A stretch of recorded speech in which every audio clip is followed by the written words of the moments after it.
สักเพียงไหนแม่ไม่เคยยอมแพ้เพื่อลูกๆของแม่สุขสบาย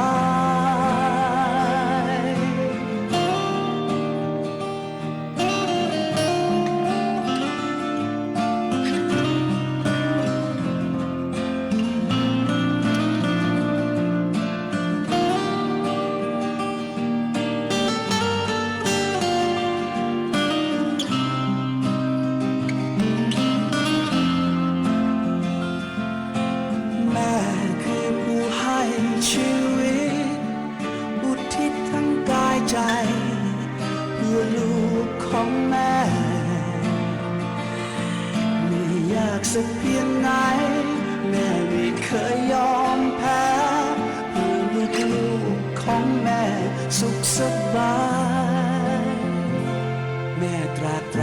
ำเพื่อเราเรื่อยมาไม่อยากให้แม่ต้องเหนื่อยล้าจนเกินไปจากวันนี้ลูกจะขอดูแลแม่ด้วยหัวใจตลอดไปด้วยรักและภักดี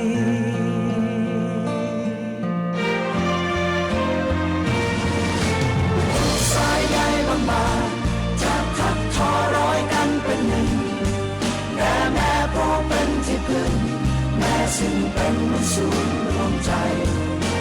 สานสายใยแผ่นดินรักป่ารักน้ำรักความเป็นไทย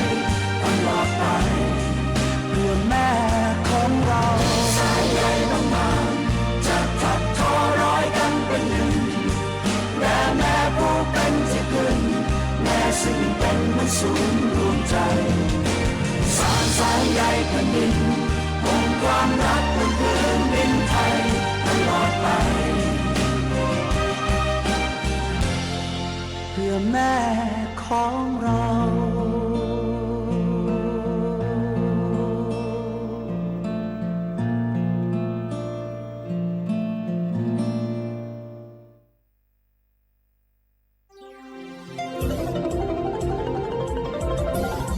วิทยุแห่งประเทศไทย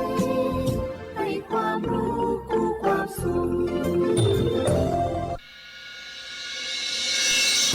สถานีวิทยุกระจายเสียงแห่งประเทศไทยจังหวัดเชียงใหม่ AM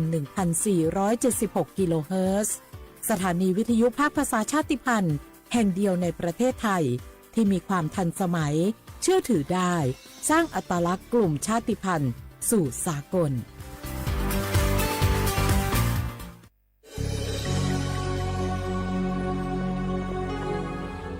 เกิดเป็นคนไทยเติบโตบนผืนแผ่นดินไทยจงภูมิใจในความเป็นไทยชาติไทยเรานั้นนับเป็นชาติที่มีความเป็นมาเก่าแก่ยาวนานเรามีภาษาวัฒนธรรมและมีสิ่งต่างๆที่เป็นเอกลักษณ์ให้เราได้ภาคภูมิใจในความเป็นคนไทยเราควรเห็นคุณค่าและมีความรักชาติหวงแหนแผ่นดินอันเป็นมรดกของบรรพชน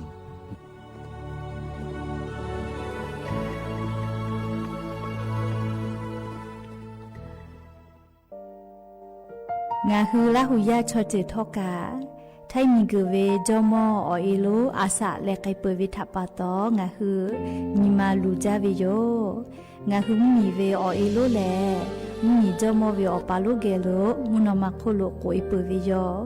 งาฮือเตกาเลเลกางาฮือมีจอมอเอโลทะหะเวอคโลยอทะคาทากะดอนอเชตุโย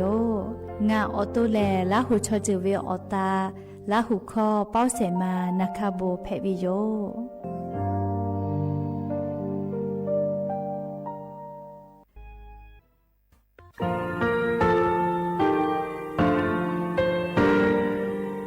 งาคือมีติปิเพกาวิชแลงาคือติกาติชูแลติเลเพกาวิมาเฮยาค่างาคือชอยาออโตโคโลกาติเชเวอโครคาติผาคาชูโยอาชูโยวิโยกาคาเดติเลอติเกกาผุติลาวิทัปปะตองาคือชอยาอาสะติกาวิโยงาคือออโตโคโลอโครคากาติเชเวเวอีเวมาโกติยาเลเลทอกาอายีเว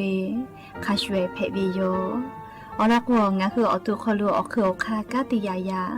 มาเตียลาวิโลโก งาคือชอยาทอกาอาสาติมากาวีคาชูงาคือมีติปิแผกาวีเจแลงาคือติมูติสึติแผแล้วติกาลีลีอาชุโยเวอวูปุตาวีกันติภาคาเสติเกคาเดกากาติเชวิทัปาตองาคือมีติปิชกิแผลากาวีโยเชแลงาคือเทโจมโครคางาคือมียาถาตอกคปิลาตาเวปุระเวติชเสนีเสหปามัชหปานี้งาติชออกขอทาหมอวิทยาลัยวิชาการศึกษาประสานมิตรโกเวออคโลจากเกรทาไทโจมคุโฮคางาคือมียาถาปิยาลาตาวิตอกคติพายโย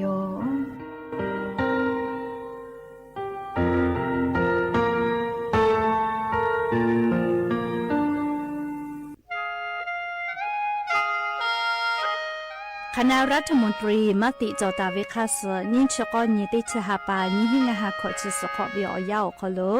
มติจอเลจีชิตาเวคาสงาหุมมียาบาติเวพ่อปะหาจอเชเวงาคือไทมีเกือขอเชียวิชอติพาทา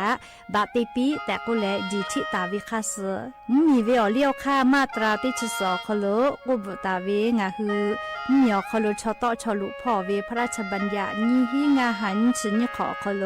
กุบตาเวคาสไทมีเกือคโลพอลุลาและเชลามอวิชอติพาและทะเบียประวัติพาคเดเจจอวิชอติพาไทยมีกอคโลลุลาตาวิมมีเวอเลียวค่ากฎหมายค่าเสือคเดลุลาเลเชเพตูออโปงาหึงมียาติผาถาสถานะคนต่างด้าวเข้าเมืองโดยชอบกฎหมายก็เวบะติผาติปีแต่ก็แลจีชิตาวิโยเปตาเลมาตราสือทวิอคโลกโกบุตาเวพระราชบัญญัติสัญชาตินี้หิงาหาฮิขออคโลกโกบุตาวิแลงาคือไทยมีกอคโลปอวิชอไม่กะอปออิติผาไทยมีกอคโลเชมอและทะเบียประวัติอคโลบะมาโจเฮเวกายาติผาแลสัญชาติไทยติผาลอเพวิเจกุที่ออติอคโลโลโกสำนักบริหารการทะเบียนกรมการปกครองออติอคโลกาจาจาดาเลกาจาลอยวิเจออกาญุเวตันจาวติผาแลนี่คือทะเบียนประวัติคาสืออเพซานาอคโลอาจุยากาติเวอญอยาอคโลจาลอยเพวิเจนี่ชกอนิติชหปานิหิงาหาขอชกอขออุโสติแม่เจกาลิงาคือไทยมีกอคโลมาติคอรมอนิชกอนีติชาปานิหิงาหาขอชสขออคโลจีชิตาเวคาสืองาคือมียาบะติพามาจอเฮเวไม่เลกะบะมาจอกะไทยมีกอคโลเซเชเพตุเวบะติพาติปีแต่ก็เลจีชิตาเวคาสือติปอกอยูเวลาเลนอลาวิโยแม่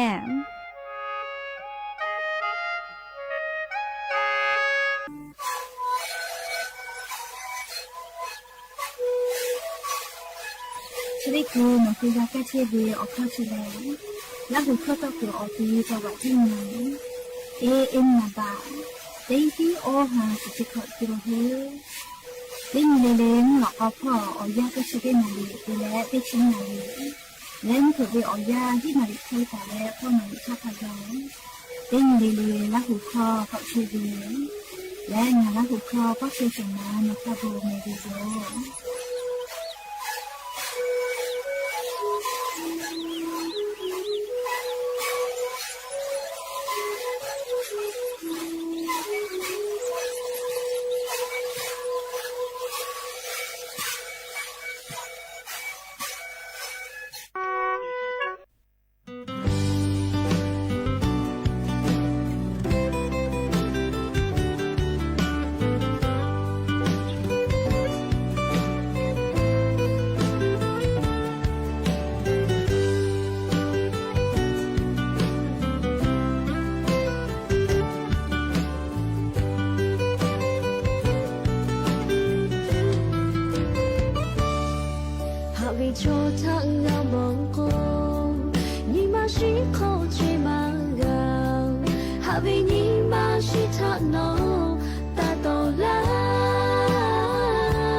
น้องนาท่าหักลาดูโบ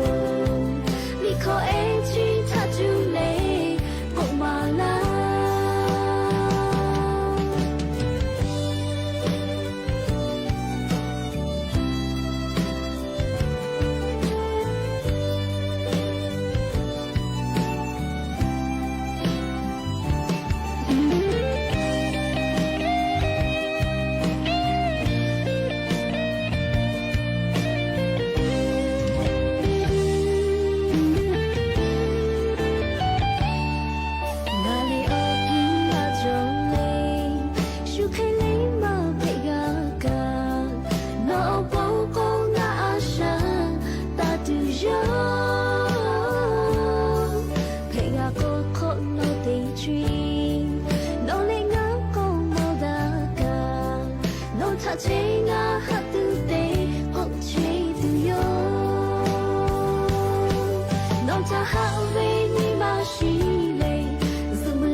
อบดัจจาอย่าไปหาติปอกาดัจจาวิญญาณยาเชอคลงะคือติปอกกะมีลาวิทัปตออลอเปติกาลิเลทะตะอุยอยาวิอคโลละเซจาเลอรายกาอบดัจจาก็วิอคโลหะอยู่ลาวิโยแมมฮาวิอวิอเนียระหุยาขะพอเชพะโรเชตาเวขะคิเพเชเลเดยาเลเลทอกาจาแมดอแม่ซึแม่กาแม่ฮาเลดอซาเชอเลนาชุเรเจเวอยากานี่คือไทมิกอคโลแลมมุยิขอยาเปิดตาแหลมกะเวียอยาลุลาเปิดวิทัปตองะฮือติกาเลเลกาอเจ้ายาคาสเพตอลาเชเวอานาอากอติพัทานี่คือตอดาเลปูกากากิตูจาเวดอเวเชเวจอเวเตเจเลเลพอกาอายิเตเลออาชิยอโตยอยากาทักคะแดญหาซานดักอิสิแมอลโกเชซาจอซาปุเวอเจเตพาอพกะจาแลเลยะนิเวอยาคโรทอกาเชเดซอคโลแลสเปญีญียะนี่แลติเชเตหาปาโนเวบาหาปาคโลยะนิเวอยาติเชฮีนี้ทอลันเพวิโยและจะขอทอกันยี่ฮีนี่ชงาขอสขอฮาวิอวิอเนียระหุยาติเผาเตฮาเลเลวิอยาฮินาริควายตาแล้วก็นาริทักกายเตฮาเลเลงะฮือระหุคอรายกาอบุดะจาวิทยุเรดิโอ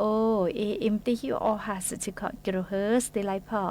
งะฮือระหุคอรายกาอบุดะจาตอกไอเชวิยอมเปิดตาเลนพอเตพอ Facebook Fan Page สวทเชียงใหม่ AM 1476พอกะไลฟ์สดติดต่อไอเชวิโยอวิอเนียละหุยาติพาติกาติไลฟ์ติกาติแชร์กดไลค์กดแชร์ติแล้วนี่คือละหุชอเจทะโอกาปิดะไอแพวิยอมและอย่าเพิ่งให้วิอยาโคโลทอกาอยู่เวลาตาเว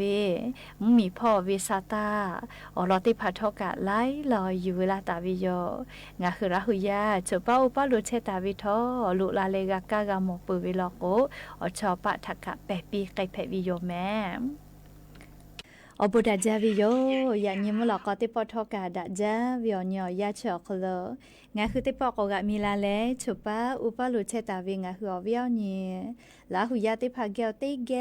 รายกาอบดัจจาคโลงะคือกะฟูกะโมดะเลออคอกะกะดะกิเชวิทัปตออลอเปเลติกาลิเลทะตะอุยอยาวิโอคโลละเซจาเลอ รายการอบุดาจ้าก็เวียคโลหะอยู่ลาวิโยแม่หาวิวเนี่ยรักหุยาค่ะพ่อเชพ่อโลเชตาเวค่ะคิเพเชลีนาเตกาเลเลทอกาจ้าแม่ดอแม่ซุแม่กาแม่ฮาเลดอซาเชลลีนาจะได้เจ้าวิวยากานี่คือไทยมีกอคโลแลมูยีคืออยาปืตาเลมุกะวิอยาลุลาปืเวทัปตองะคือเตกาเลเลกามุกะเสมาคัสปอกาลาตุเวอันนาอากอติพาทะนี่คือต่อดะและปูกากะกิตัวโปเตกาเลเลกาจาเวดอเวเชเวจอเวเตเจเลเลพอกาอายีอยู่แล้วเชซาจอซากาตัวอโปอาชิยอตัวยอยากาทะคะแดนิหาซาดักอิสิแมและยันยเวลยาคโลทอกาจะได้สอคโลแลสเปนี้กอกาปุลอเชลอกกาฮาปาติคุกอกาลาโลเมยานิกาติชติฮาปาโนเวบาฮาปาคโลลิยันยเวลยาแลติชฮีนียันทอลันเพวิแมและจะขอทอกันยี่ฮีนิชงาขอสขอฮาวิเวลเนี่ยรักหุยาติเผาสเปตินีตาเลสนิคากายตีนีเลมุลกอวิอยาติชตินาลิตาเลสาวมุลกอติชินาลิทักกายตีนีเลงาคือละหุคอไรกาอบุดะเจ้าคโลตอกไอเชวิโย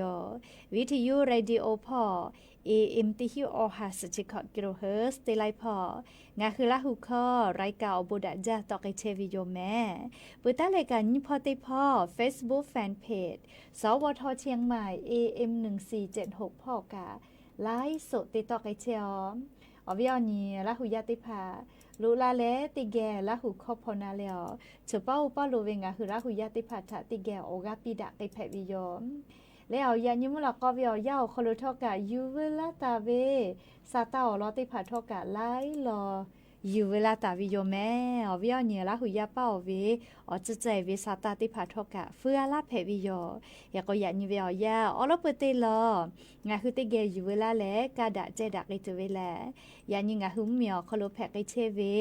อเจ้ายามุชามุยิมกะมุหอพอจานดาวิซาตาอลอติพัทธาอลองะคืออยู่เวลาและติแกกาดะเจดะกิจโยแมจีจอปากรมอุตุนิยมวิทยาพ่อยะนี้ติชฮีนีติชติฮาปาโนวิบาฮาปาคโลมุชามุยีฉันแต่นิกาตาเวอลอซาตาปิลาไกตาวิแลงาคือไทมิงกอคโลชดิสเวอยาแลเลอเจ้ายาติคือติยาปีปาไกตุโยเจอาเมฮาติเลยานี้ชดิคือขกายมุยีดุยลาเวมาปือสิแม่อวิอเนี่ยละหุยาติภาเกอไคเพเชเลนายานี้งาคือไทมเมียวนาติต่อพ่อโลจีใหม่จีให้พ่อทอกามุยีลาเวมาปือหิจีอาเมฮากาลาเวเรียกเตเลมุกะวิมุฮอกอมาเอกากาลาโอลอแม่มุกะวิมุกกูวิกะกิตุเลแม่ลีจะเขาเผากะแล้วก็งาคือติกาเลกะลีอาปุเลอาบุพาเตเลวิติพากูเฮเลโลหะยุตะแม่จีจอปากกรมอุตุนิยมวิทยาพ่อยุคือกอกวิแลนี่คือไทยมีกอคโลแลมุกะวิมุฮอกอมากะมึกาลาแลเลมุยีกาลุลาตาวิเจอโลติตอแลมูฮอและมูยีอลอลุลาวิเจมูยีจาจาวิเลก็จาจาวิเตเขวมาเฮเจยาคามูยีดุยเวติยาจิแม่เรียกก็งาคือภาคอีสานพ่ออลอเตียแหลงคือไทยมีอนาติต่อพ่อโลเตและไทยมีก็จะเตต่อและกุฏิพ่อขกายลุยตุโยเจและมุนีต่อพ่อกะจิแม่มุกะวิอซาอุภาภูมิเตเตตาเลเซองศาย่อใหญ่ตุโยจิแม่อยากค่าคอมหลอนะเกอติลโกอตาเลสองศาขกายกะย่ออยากไกตุโยเจเฮกงาคือซาตาติผัดทะกอนี่ไกเวอคอโลงาคือแท้เมียวนาติตอพอโลยาสนาเวียแลมุยีติฮาเวียออชเปเซเตกาตาลอแม่ยานิมุยีติฮาเวียออชเปเซเบหุตาเวียติติพาจังหวะเมฮอซอจีใหม่จีให้ลำพูลำปางพะเยาน่านแพร่ จังหวัดเฉได้เผาโคโลเจยาสนาวิอยามุกะวิอซาอุเฮาภูมิติผาเตตาเลเซองศายอยะลาตาวิเจยาซ้อมือเขาพ่อ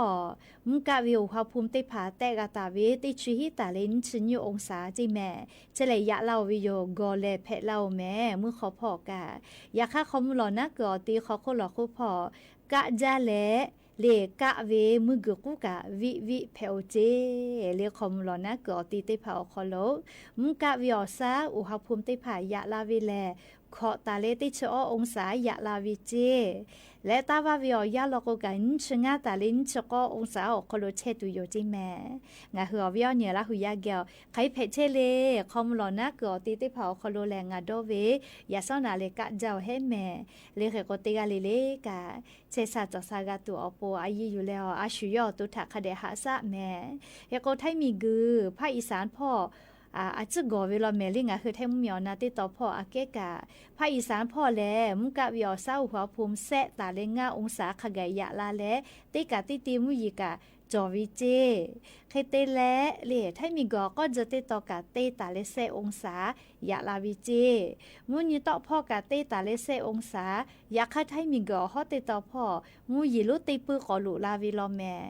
ติกะติติมุยิลามาจากิตุโยจิแม่ไทยมีฮอติต่อมุยิต่อพ่อมุยิไก่พ่อเตฮาวิกาลิสุ10%เขตแตกาตาวิเจมุยิขะจ่อยจอมาวิโยเฮกกุทิพ่อแลมุกะวิอซาอุหภูมิติผาเตตาเลเซองศายะลาตาวิเจ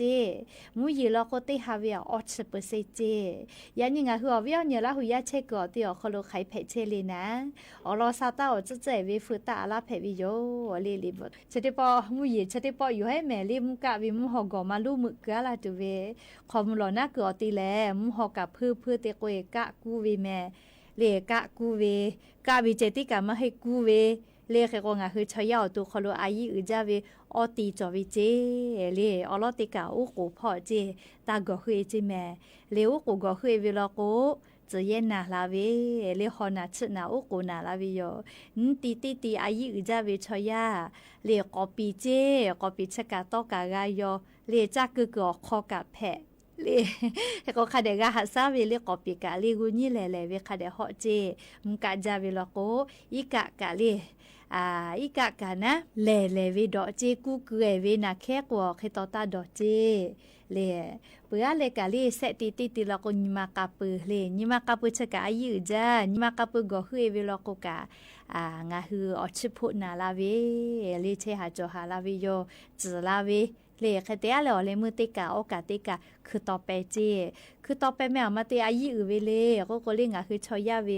จอจักขะปุยกะลีมัวคือต่อไปฮออยู่จุดาวิจิแม่ชะดาปะตอคือต่อไปเจแลอายีอือจ้าจิแม่เลคเดกะหาซาเวคือดอเลคเดอยู่จุปีดาเกตุคเดเตเลหาซาเลไลกะอีกะเฮกะอตุเจเฮเวโมคือเซลโกเลคือจุกุนากอยติมากะติภาโกวูปีอือแลเรียกว่าติมากาคือเซมาชเวเรียคือเซกามาชเวแล้วก็ปีนิวเวแม่เรียคือสกุกะคาเดนิวเรียคือเซกะคาเดชเปือแล้วก็คาเดสวีปีแม่ก็คือนอกเก่าสงะคือมาสวีเวแล้วก็คือนอกเก่าเลาะนาเบนาลาเวเรียคือเซอายุจะแม่เรียงะคือคักเอกะคือเซมาจอเวแล้วก็ไกมากาเลชะดาปะตอคือต่อไปกะงะคือคาเดกะหาซาเวดาเกตุคาเดกะติเวเลคือเซกะอปิญูอสุตอจลาวิแมเลคาเดมาดาเกมาหาซาเวลอโกเลชะกะเชซาจอซาพ่อจันดาวิอลอกะนะเลอยู่เวลาเลงะคือละหุยาเชซาจอซาปุตุอโปอลอซาตาติภะกะอยู่เวลาเลปีลาวิโยก็จาเลกะอวิอเนี่ยละหุยาติภาสติตาจิแม่เล่มุยิคอยาปืละพ่อเชอเวนะมุกะวิอยาตาลุยเชเวอยาเชอคโลมุยิกาลามุกะกะเวกอกะกอเวเล่นอนแน่กะกูเวทัปะตอเล่อานานาบุอปุมากาไลจึงคือชอยาเกอเปลาเชวิโย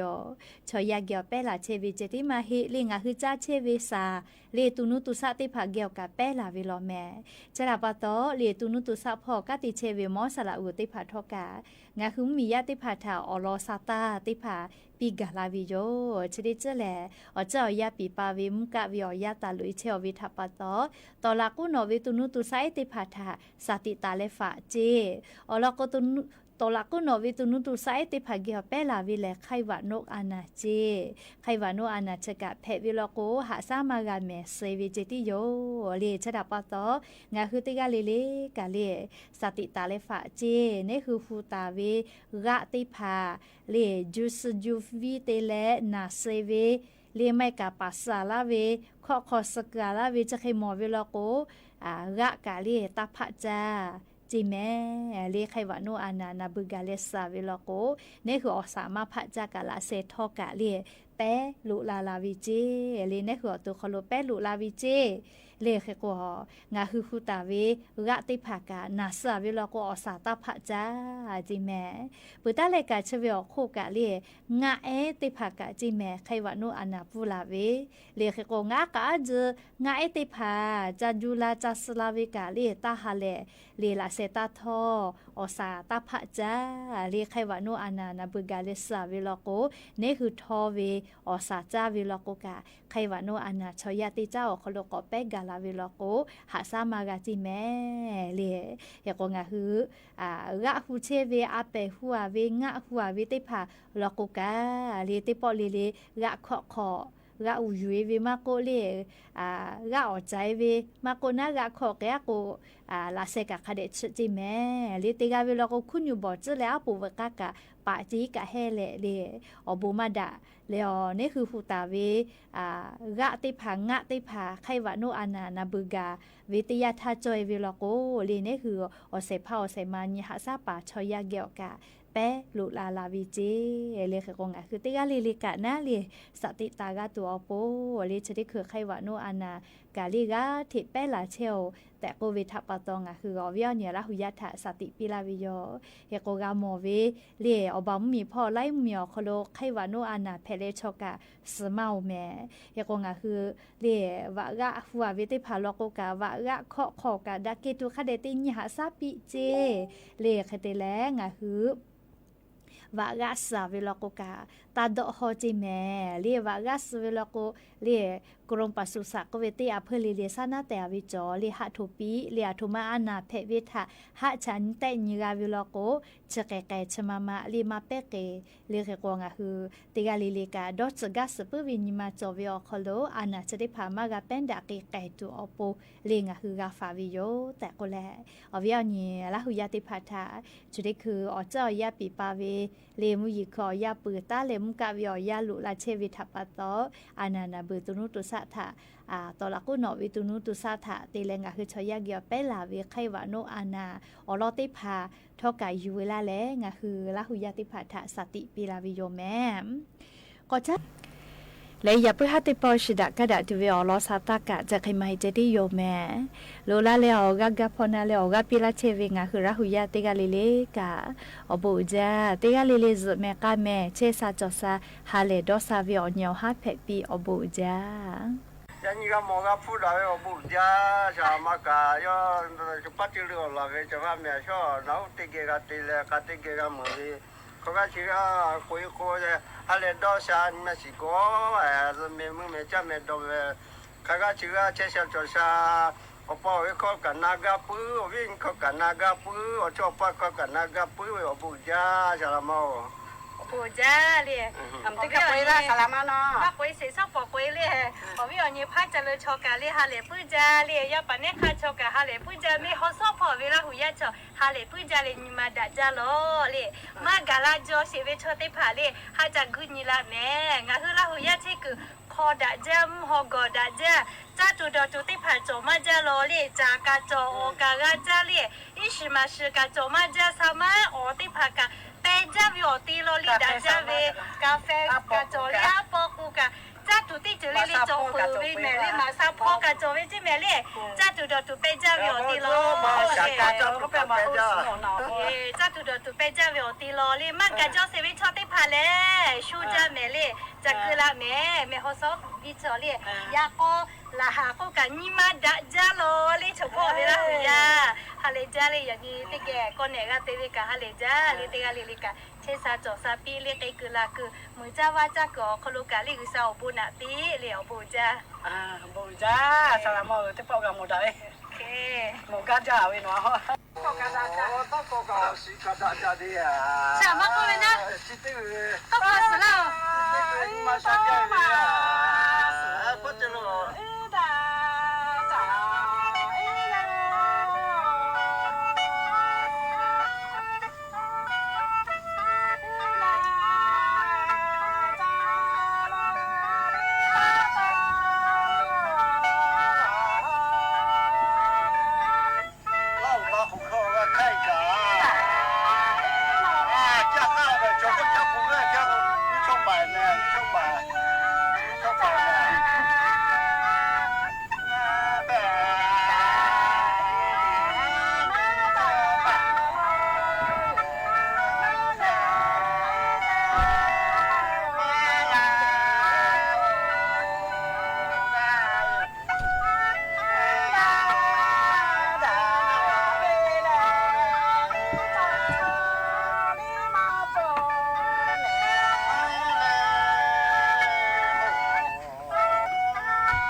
สถานีวิทยุกระจายเสียงแห่งประเทศไทยและเครือข่ายทั่วประเทศเสนอข่าวต้นชั่วโมงรู้เร็วรู้จริงเกาะติดทุกสถานการณ์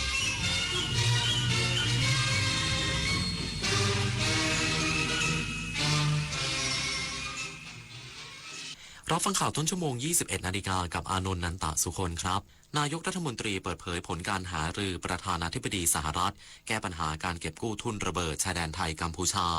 ยืนยันไทยพร้อมเดินหน้าตามปฏิญญาไทยกัมพูชาอีกครั้งหากกัมพูชาไม่แสดงความปรปักษ์ต่อความมั่นคงของไทยอีกสักครู่ก็มาติดตามรายละเอียดครับเนี่ยเพิ่งสแกน QR Code ร้านค้าอ้างว่าจะคืนเงินให้แต่เงินดันหายจากบัญชีเฉยเลยนั่นไงมุกใหม่มิจฉาชีพหลอกโอนเงินข้ามประเทศอะไรนะแล้วจะตามเอาเงินคืนได้จากไหนเนี่ยคงยากที่จะได้คืนแล้วล่ะคราวหน้าคราวหลังตรวจสอบบัญชีปลายทางให้ดีถ้าไม่ใช่สกุลเงินบาทไทยเป็นมิจฉาชีพแน่นอนเข้าใจแล้วต่อไปจะไม่สแกนสุ่ม4สุ่ม5อีกแล้วระวังเพจปลอมขายสินค้าหรือบริการที่ไม่มีอยู่จริงระวังวิดีโอคอลลวงเงินเหยื่อระวังหลอกลงทุนทางผลตอบแทนสูงเพราะวัยไหนอาชีพอะไรก็ต้องเป็นเหยื่อของโจรออนไลน์ได้ระวังตัวก่อนคลิกทุกครั้งตั้งคำถามก่อนเชื่อทุกข้อความอย่ารีบจนขาดสติก่อนโอนทุกบาทเจอโจรออนไลน์แจ้งตำรวจไซเบอร์1441ตลอด24ชั่วโมงจำไว้ให้ขึ้นใจรีบโอนโจรยิง ระวังเพจปลอมขายสินค้าที่ไม่มีอยู่จริงหลอกลงทุนให้ผลตอบแทนสูงลวงให้รักแล้วหลอกโอนเงินทุกคนอาจตกเป็นเหยื่อเพราะจุดอ่อนที่เร่งรีบขาดสติและความโลภถึงเวลาหยุดภัยไซเบอร์ก่อนที่คุณและคนที่คุณรักจะตกเป็นเหยื่อออนไลน์อย่างมีสติจำให้ขึ้นใจถ้ารีบโอนโจรยิ้มแน่นอนมาสร้างภูมิคุ้มกันคนไทยป้องกันภัยไซเบอร์แสนอาลัยสมเด็จพระพันปีหลวงไทยทั้งปวงหมองมนกลร่ำให้พระผู้เสด็จสู่ฟ้าสวรรคาลัยแนบดวงใจตามพระบาททุกชาติภพปวงประชาน้อมสำนึกในพระมหากรุณาธิคุณเป็นล้นพ้นอันหาที่สุดมิได้ข้าพระพุทธเจ้าคณะผู้บริหารข้าราชการและเจ้าหน้าที่สถานีวิทยุกระจายเสียงแห่งประเทศไทยกรมประชาสัมพันธ์นายกรัฐมนตรีเปิดเผยผลการหารือประธานาธิบดีสหรัฐแก้ปัญหาการเก็บกู้ทุนระเบิดชายแดนไทยกัมพูชายืนยันไทยพร้อมเดินหน้าตามปฏิญญาไทยกัมพูชาอีกครั้งหากกัมพูชาไม่แสดงความปรปักษ์ต่อความมั่นคงของไทยนายอนุทินชาญวีรกูลนายกรัฐมนตรีและรัฐมนตรีว่าการกระทรวงมหาดไทยเปิดเผยผลการหารือทางโทรศัพท์กับประธานาธิบดีโดนัลด์ทรัมป์และนายอันวาอิบราฮิมนายกรัฐมนตรีมาเลเซียว่าการพูดคุยเป็นไปอย่างเปิดเผยไม่มีเงื่อนไขแอบแฝง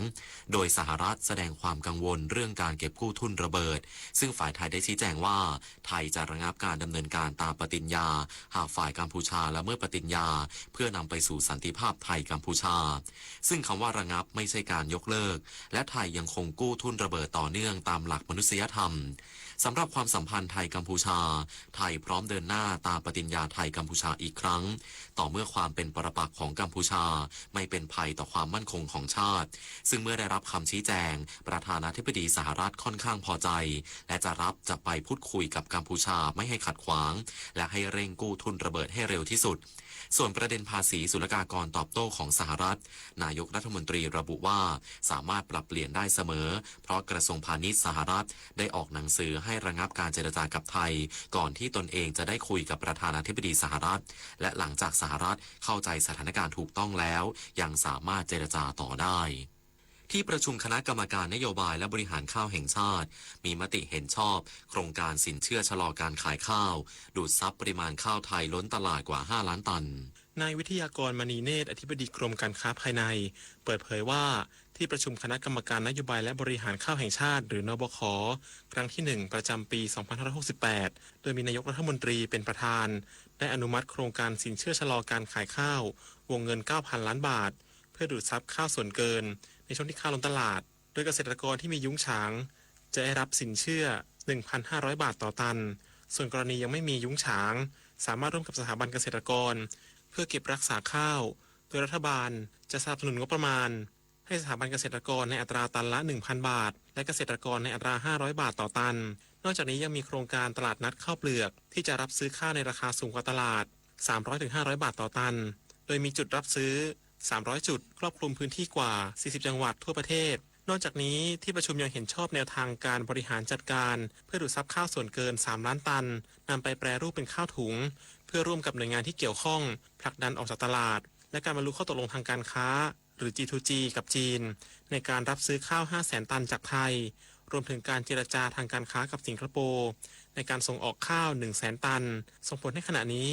ราคาข้าวภายในประเทศเริ่มมีการปรับตัวขึ้นทุกประเภทเฉลี่ยประมาณ500 บาทต่อตันสำหรับข้าวหอมมะลิและ100 บาทต่อตันสำหรับข้าวขาวชวนันท์มาลีรายงานสำนักงานชลประทานที่15แจ้งเตือนสถานการณ์น้ำในลุ่มน้ำคลองท่าดีจังหวัดนครศรีธรรมราชคาดการณ์น้ำล้นท่วมพื้นที่ชุมชนคืนนี้โครงการส่งน้ำและบำรุงรักษานครศรีธรรมราชสำนักงานชลประทานที่15ออกประกาศแจ้งเตือนสถานการณ์น้ำในลุ่มน้ำคลองท่าดีเนื่องจากจังหวัดนครศรีธรรมราชมีฝนตกหนักส่งผลให้มีปริมาณน้ำสะสมในพื้นที่ปัจจุบันยังคงมีฝนตกต่อเนื่องจากการติดตามสถานการณ์น้ำในลุ่มน้ำคลองท่าดีบ้านวังไสตำบลกำโลนอำเภอลานสกาจังหวัดนครศรีธรรมราชมีแนวโน้มเพิ่มขึ้นต่อเนื่องคาดการณ์ว่า ระดับน้ำอาจจะส่งผลให้น้ำล้นท่วมพื้นที่ชุมชนลุ่มต่ำริมคลองนาป่าในเขตพื้นที่ตำบลชัยมนตรีและตำบลมะม่วง2ต้นในวันที่18พฤศจิกายน2568เวลาประมาณ 22 นาฬิกาทั้งนี้ได้แจ้งเตือนประชาชนที่อาศัยบริเวณริมคลองและในพื้นที่ลุ่มต่ำเตรียมการป้องกันความเสียหายจากปริมาณฝนที่ตกสะสมเป็นเหตุให้น้ำล้นตลิ่งหรือน้ำท่วมฉับพลันและติดตามพยากรณ์อากาศอย่างใกล้ชิดต่อไปเสรณีนาวงศ์ทีมข่าวสวทนครศรีธรรมราชรายงานจบข่าวอานนท์นันตะสุคนอ่านรับฟังข่าวครั้งต่อไปเวลา 22 นาฬิกา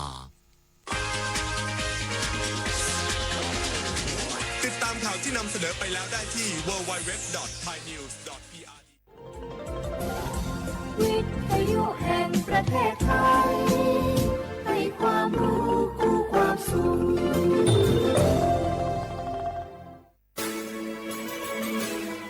สถานีวิทยุกระจายเสียงแห่งประเทศไทยจังหวัดเชียงใหม่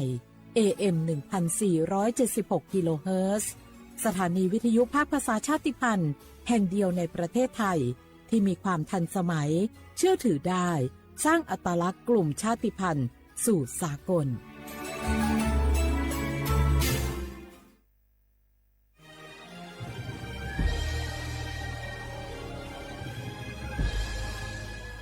เกิดเป็นคนไทยเติบโตบนผืนแผ่นดินไทยจงภูมิใจในความเป็นไทยชาติไทยเรานั้นนับเป็นชาติที่มีความเป็นมาเก่าแก่ยาวนานเรามีภาษาวัฒนธรรมและมีสิ่งต่างๆที่เป็นเอกลักษณ์ให้เราได้ภาคภูมิใจในความเป็นคนไทยเราควรเห็นคุณค่าและมีความรักชาติหวงแหนแผ่นดินอันเป็นมรดกของบรรพชนร่วมภาคภูมิใจในความเป็นไทย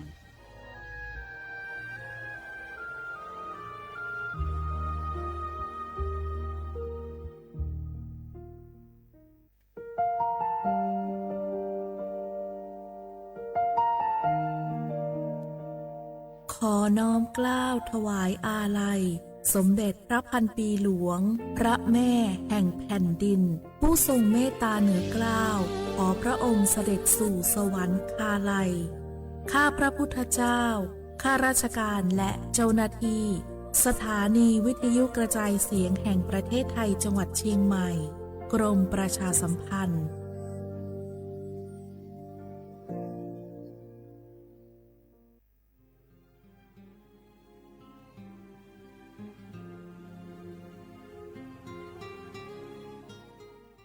This is a moment of profound grief for the Kingdom of Thailand.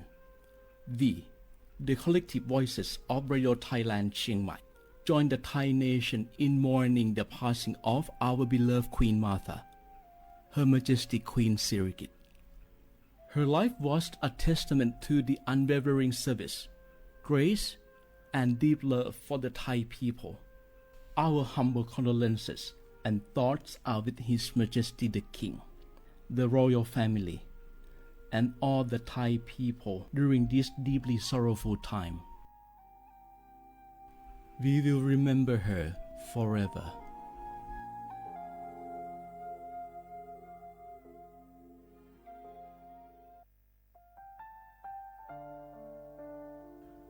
Adir Thai มิขอส่งเผาอามา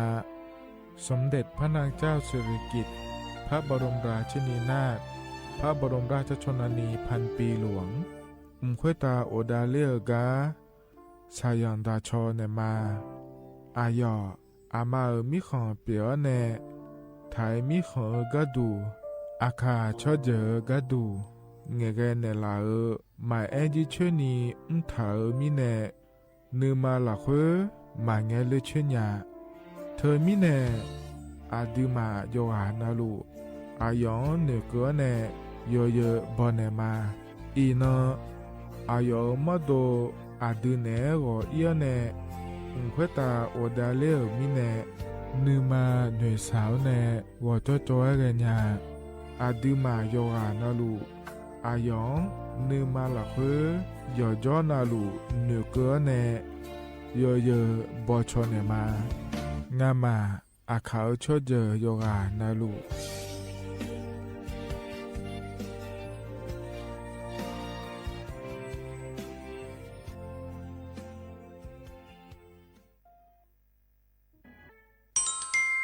อาเยเนียวเจละเงอันนี้เชวบาลาเชสีอาคนนี้พังอายาโกเชสิเงเนาะแต่ก็คณะรัฐมนตรีบอกเจ้าหลวงอาเยนี้สัญชาติก็ก่อสาลัวเดินชาวบ้านเนี่ยก็ดูเดและบอกจางเดยเนียวเดเธอก็ย้อมมาตรา17แห่งพระราชบัญญัติคนเข้าเมืองพศ2522และขั้วเธอก็เธอแน่อาเยนี้เธอก็ถ่ายมีของหลักค่อยพ่อเหลียวกับเมียนี่จอลาเดอเขาเนี่ยรอทะเบียนประวัติและขั้วเธอย้อนฉายเยี่ยเดินนะขอเนี่ยเนียวเธอก็อยู่ห่างก็ดูการขอสถานะคนต่างด้าวเข้าเมืองโดยชอบด้วยกฎหมายและขั้วเธอเดินอย่างไม่เจเดเยเนียวเด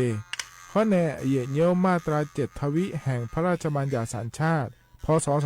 2508อาเยนี้เธอก็ถ่ายมีของหลักค่อยแต่แล้วแน่อาดามังนะอามาเธอก็ทะเบียนประวัติบุคคลไม่มีสถานะทางทะเบียนและอ้อเธออาเยนี้สัญชาติสัญญาไม่เจเดเยเนียวเด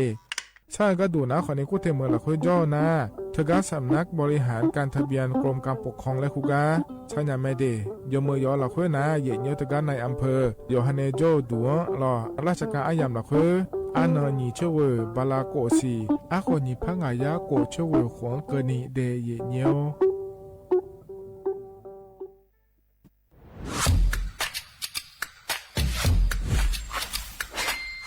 กลับมาแล้ววันนี้กับโครงการคนละครึ่ง plus รัฐออกครึ่งประชาชนออกครึ่งช่วยเศรษฐกิจไทยหมุนเวียนเติบโตถ้าเราช่วยกัน plus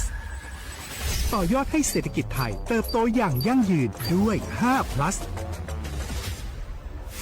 plus ที่1เพิ่มช่วงอายุผู้เข้าร่วมโครงการจาก18ปีเป็น16ปี plus ที่2เพิ่มวงเงินใช้จ่ายจาก150 บาทเป็น200 บาทเพิ่มพลังซื้อของประชาชนเพื่อกระตุ้นการหมุนเวียนในระบบเศรษฐกิจฐานรากลดภาระค่าครองชีพ plus ที่3เพิ่มสิทธิพิเศษด้วยการดูแลผู้ที่อยู่ในระบบภาษีให้ได้รับสิทธิพิเศษมากขึ้นเพื่อสร้างแรงจูงใจ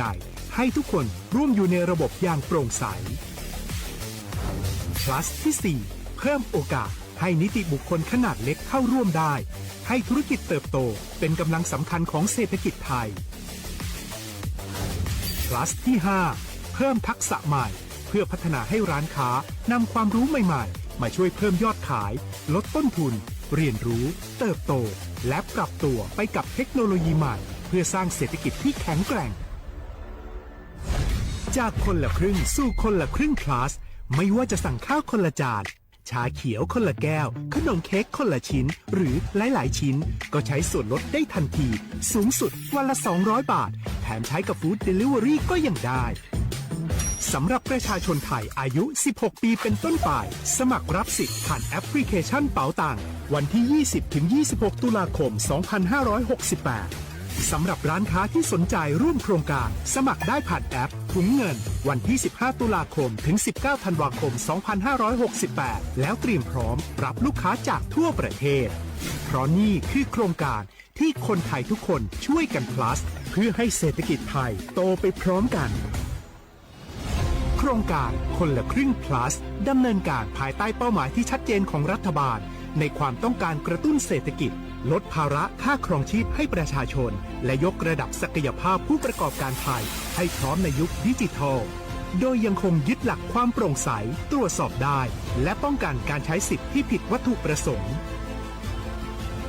คนละครึ่ง plus เพิ่มพลังเศรษฐกิจไทยพร้อมโตไปด้วยกัน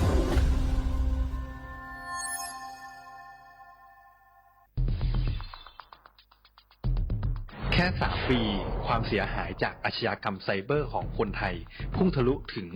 94,000 ล้านบาทหรือเฉลี่ยปีละ 30,000 ล้านบาททุก1 ชั่วโมงเราเสียเงินกว่า 3.4 ล้านบาทให้กับมิจฉาชีพออนไลน์โจรไม่เห็นใจคนอาชีพไหนอายุเท่าไหร่สถานะทางการเงินแบบใดหมอพ่อค้านักธุรกิจนักเรียนแม่บ้านข้าราชการเกษียณทุกคนตกเป็นเหยื่อได้เสมอและวันหนึ่งอาจเป็นคุณหรือคนที่คุณรักเพราะจุดอ่อนร่วมของเหยื่อคือความเร่งรีบขาดสติหรือแม้แต่บางครั้งก็เกิดความโลภจนเกินไปอย่าปล่อยให้การกดคลิกเดียวลิงก์เดียวทำให้โจรยิ้มกว้างวันนี้ถึงเวลาแล้วที่คนไทยทุกคนจะต้องร่วมมือกันสร้างภูมิคุ้มกันอาชญากรรมไซเบอร์ช่วยกันหยุดก่อนที่ภัยไซเบอร์จะทำให้คนที่คุณรัก และตัวคุณเองกลายเป็นเหยื่อ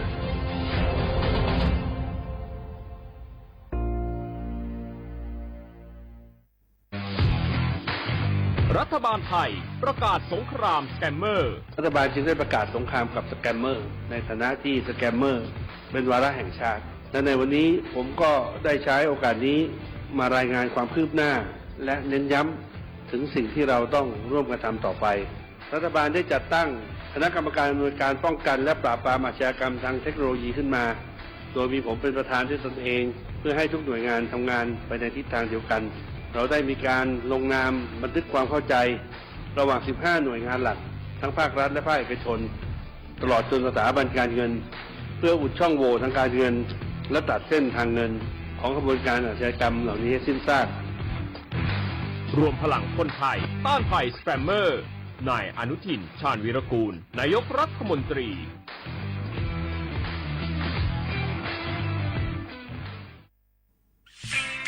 เส้นทางสายหมอกที่สวยที่สุดในเมืองแพร่กำลังรอทุกคนไปวิ่งด้วยกันครับทุกก้าวของคุณคือพลังของลมหายใจชวนเพื่อนชวนครอบครัวมาวิ่งฝ่าสายหมอกเพื่อโรงพยาบาลแพร่ในวันอาทิตย์ที่ 7 ธันวาคม 2568 บริเวณลานกิจกรรมหลังวัดพระธาตุช่อแฮมาร่วมกันส่งต่อพลังแห่งความดีเพราะทุกก้าวของคุณช่วยต่อชีวิตให้กับผู้ป่วยในโรงพยาบาลแพร่สมัครได้เลยวันนี้แล้วไปวิ่งด้วยกันในวันอาทิตย์ที่ 7 ธันวาคม 2568 พบกันบริเวณลานกิจกรรมหลังวัดพระธาตุช่อแฮนะครับ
Adizani,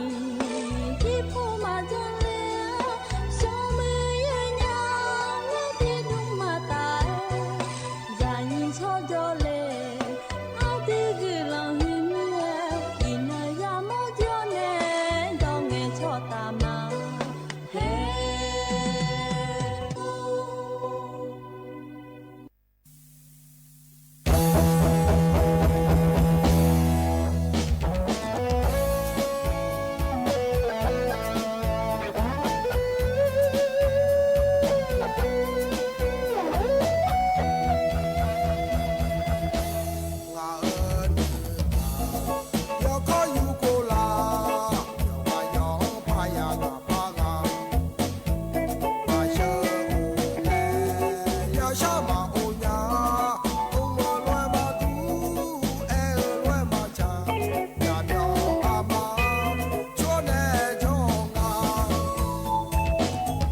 ดูธรรมะไอ้ยี่มีขยายยาวานาลูเน่ล้อเย่เนียวอินก็ดูล้อยานอนาลูทอนจ่อล้อไอ้ยี่ยาวานาลูเน่พยาทอนจ่อเมียเดเย่เนียวเดอินก็ดูนะขอเนี่ยจนเจอนี่นงน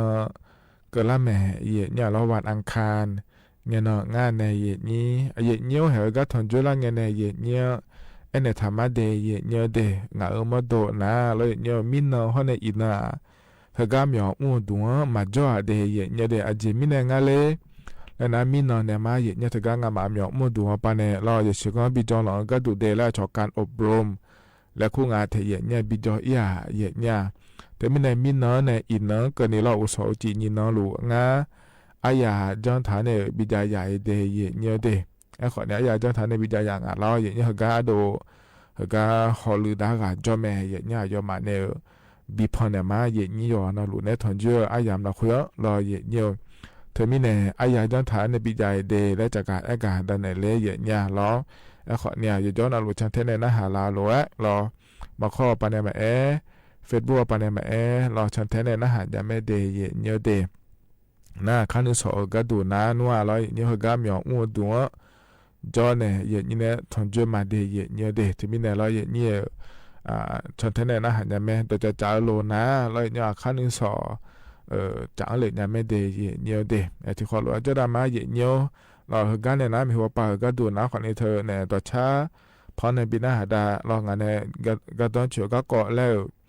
พอเนี่ยเราพอปีหน้าหาดาเขาเนี่ยเราอายามจานะคนเนี่ยเดือขาก็เกาะโลแล้วก็พอปีหน้าหาดามาเดที่มีเนี่ยในลิทิลาบิจานี่เราเย่เนี่ยฉันเทนนะฮะได้ยังไม่เดเยเนียวเฮก้าจือจากาด้านหลังในหมอเฮนะแล้วเนี่ยโครงการคนละครึ่งเธอก็เธอก็เดเยเนียวเดจอมยากายายมดาวดูแลเยนี้หล่อเธอเนี่ยที่นอโคจิเลงเงินก็เนี่ยจุ่มยาไม่เดเยเนียวเดเธอเนี่ยที่นอก็ดูนะขอเนี่ยเดือนียบารัฐบาลปนชบาก็นียบาได้อยู่หาโลเจเยอะอยู่เนี่ยแม่เย่เนี่ยฮอนแน่เลยเนี่ยออนไลน์เอาปันในล้อฟู้ดเดลิเวอรี่และคงงานไทยเย่เนี่ยล้อเมื่อเราคุยจอเนี่ยเยอะเนี่ยเดินนะคนนี้เธอก็เธอพอในขอนี่เยอะเนี่ยไม่เดย์เย่เนี่ยเดย์มีออนเดอร์เราช่วยไม่ได้ยังอ่ะสิเดย์เนี่ยเดย์เธอก็ธนาคารกรุงไทยและคู่กันเนี่ยช่วยไม่ได้ยังไม่เดย์เย่เนี่ยเฮกันเนี่ยนะเย่เนี่ยอันนั้นจะไม่จักรแต่เนี่ยมาเย่เนี่ยล้ออินนอเฮกันเย่เนี่ยถอนเจออเดียอาคาอันนั้นนะทองลานอฉลางาเย่เนี่ยบาลาสีนะเชติสีอาโขนะแซที่โขงาเดเย่เนียวไทยอันนั้นอินาวันอังคารอันนั้นเชยบาลาสีรอพฤศจิกายนอาโขนะนิพังอายาโกเชยเดเย่เนียวเดเฮนะโคโตลาโตรอเย่เนี่ยถอนเจออินาอายามละคุยเดเย่เนียวเฮกันเนี่ยนะเราตัดชาเลบินาหาดามาเย่เนียว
ညာလေးလေးမအေးတို့မောမောကြောကနေ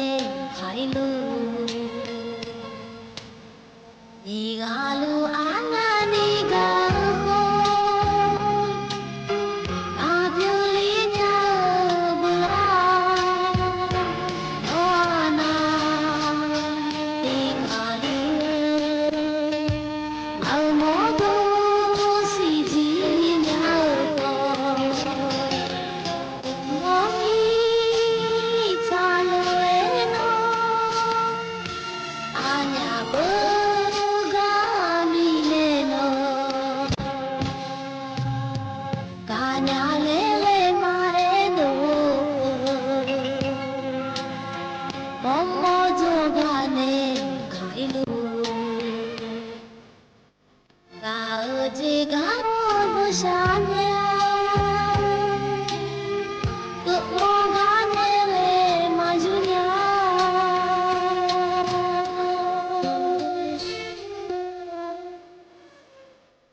เฮกันเนี่ยนะงานเนี่ยก็แหลมถาเฮเยเนี่ยจะกะเอกะ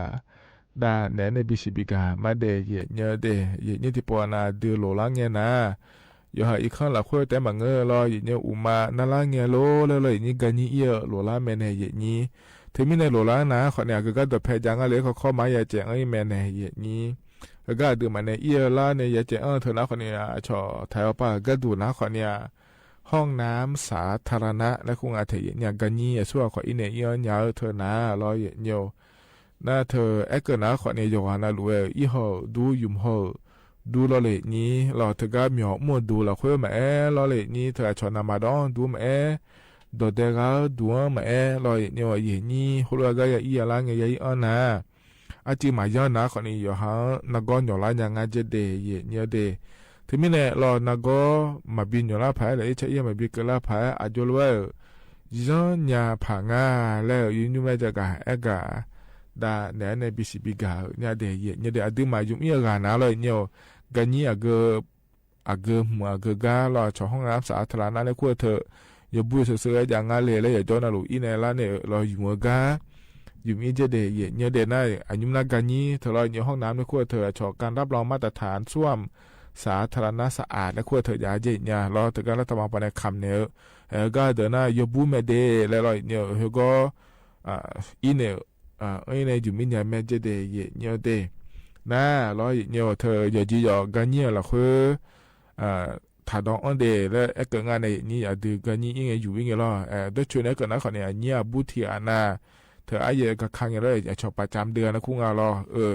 เปลี่ยนลูกไงล่ะอยู่ฮันในอยู่มือชอบผ้าหน้าไม้แล้วขั้วเธอกันนี่ดองอันเดคนนี้ดองอาเจเดียเนี่ยมันนี่นะทุกอย่างเธอมาช้าเจเนี่ยเธอกันนี่แบบเธอเลี้ยงเงินเล่นนะคนนี้ให้มายุ่งยันนี่เป็นงานเยอะเนี่ยเธอมีเนี่ยตัวรถถัดจอนเจเดียเนี่ยเดไอ้คนเนี่ยชอบกันที่ชู้ที่เดือนนะยังไงเนี่ยเขาก็บีดองอันยาก็ดูแล้วบีเดียยาก็ดูเดแล้วรอเยอะเนี่ยกันยี่ที่ก้านาโดนเนื้อเจขอนี้ยาแล้วรอนี่กันยี่ที่ก้านาแล้วก็จู่ๆเดือขอนี้ยาแล้วงานเทเยอะเนี่ยเราก็กันยี่ที่ก้าโดนเนื้อเดือนาเลยเนี่ยชอบชักโครกแล้วคงงานเดยเนี่ยเดที่ปอนาดูมันนื้อมีนายเราอาลีเดอแม่งานเจเราเนี่ยที่นาเราเลยหอบผิวเฮเนื้อก็ตัวเราอิสุเสเดอขอนี้ยาแล้วงานเทเยอะเนี่ยอาบูเขาปาขอนี้เงื้อแล้วเราเนี่ยเธอมีเนี่ยอย่าปนลูกกันเนี่ยชอสวนสาธารณะกันเนี่ยเราห้องน้ำสาธารณะแล้วขั้วเธออีกายอยู่อีกาเราเนี่ยมามีนายเรากระดาษทิชชู่แล้วขั้วเธออย่าดื้อมาหลงอ่ะเดย์เนี่ยเดย์อีจุในมือพาราซ่อนในกระดาษทิชชู่เธอมือพายติโปเจบัวเดย์เนี่ยเดย์มายุ่มมีนายเราเนี่ยมันก็น่าเหยนี่มาขอเนี่ยเนื้อนะอาชนี้ชื่อเสถาโลแล้วขอเนี่ยเหยเนื้อแทงอ่ะในนี้น่าเฮือหันนะก็เฮือเปียนะรอเย็นเนี่ยเดือนอยู่ละยังเดเทียนะอุมาโกโลรออุมานาโลรอเดียวนะก็เปียเนี่ยก็ยาหน้าคนนี้หน่อยเลยยังเดเนี่ยเดน่ากันนี้ยังหน้าคนเนี่ยเจโรเลยมาเท่านี้อยู่ห่ารออย่ามือพายฉีบัวเนี่ยรอเนี่ย กระดาษทิชชู่เธอเนี่ยล้อเลยนี้อย่ามือพายกกือแล้วสิซอเดเยเดเฮออาลีมาอาบูมล้ออาลีที่อานาอิชุสุเยแต่อาเจมังเงาแล้วเลยนี้กันอีอานาขอนี่ฮะอย่าหาจังอานาขอนี่โดนเนี่ยช่างซอยอาลาแต่เขามาดูบูดขอนี่จังอาเยเดเธอมีเนี่ยล้อเยอาลีขอนี่เงออาบูขอนี่เงอเดเยอิชุสุมากันอีมาเยล้ออย่าหาเจจังอามาเลเล่นหนาล้อเธออะไรยมือพาดีบูเดยล้อเธออาลีมาบูมาล้ออาชอบาหูบาเมล้อเนี่ยนี่ที่อานาพูนกันเนี่ยเต็มมาเตะถึงล่างเราชอบไอศครีมไม่คู่งาล้อนี่ที่อานาล้อเฮาดัชนียกงากายามโหยากาหอลาล้อล้ออาเตเธอล้อเลยนี่ก็มาช่วยละกาเหพูมาละก็ยาขาละคุยชิวๆเนี่ยเล่ล้ออิสุสุเยเนี่ยเล่เฮก็จอกก็จะปาย้อนอิสุสุเจกันล้ออิสุสุเจนะอาเราเข้ามาดูนี่พูกันนี่แล้วก็น่าเต้นเนี่ยพังล่างเธอเดย่เนี่ยล้อมันไม่น่าย่อเดเขาเลยมาจังเดเนี่ยเธอไม่ได้ล้ออาลีมาอาบูมาเดเนี่ยเธอกันนี่เนี่ยดูนะเรามาดูไม่ได้อีจู่เธอยังไม่พยายามเสียงานเนี่ยล้อเนี่ยอยู่ฮะเนี่ยเธอเนี่ยช่วงนั้นก็มาลีที่อานากันนี่เนี่ยล้อจอชักโครกแล้วคงอะไรเนี่ยเขาพิมเนื้อดูจากไอ้ชิวๆเนี่ยล้อชิวเสียนะคนนี้เฮ้ยช่องยาลาบูเนี่ยงานเนี่ยนี่ล้อในจู่ยังไม่พัฒนาคดีเดย์เนี่ยเสียจีล้อเนี่ยที่จะมาบิดเจลานี่เดย์เนี่ยเดย์น่าเอโดนะคนนี้อะไรสอบยาจะมาในเรื่องทันเนี่ยยานะคนนี้สอบยาที่สอนในมือพายจีบูเนี่ยล้อกระดาษทิชชู่ช่วงนั้นก็มาล้อหลัวเดย์แล้วล้อเนี่ยมือพายล้อเลยนี่ยาสิเกือเดย์เนี่ยงามาโดนะอาเกกาเยี่ยมาขาล้ออยู่หาอีกข้างละคุยขอนี่เงอละเนี่ยไปอีโดขอนี่เงออิสุสุเยมา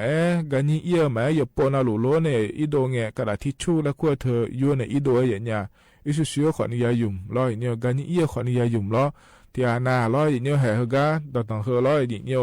อาชอเชียราและคุ้งอาเทเนี่ยหุ่นชิเล่เดขอนี่ยาเดเนี่ยเดจิมินางาแล้วกันนะ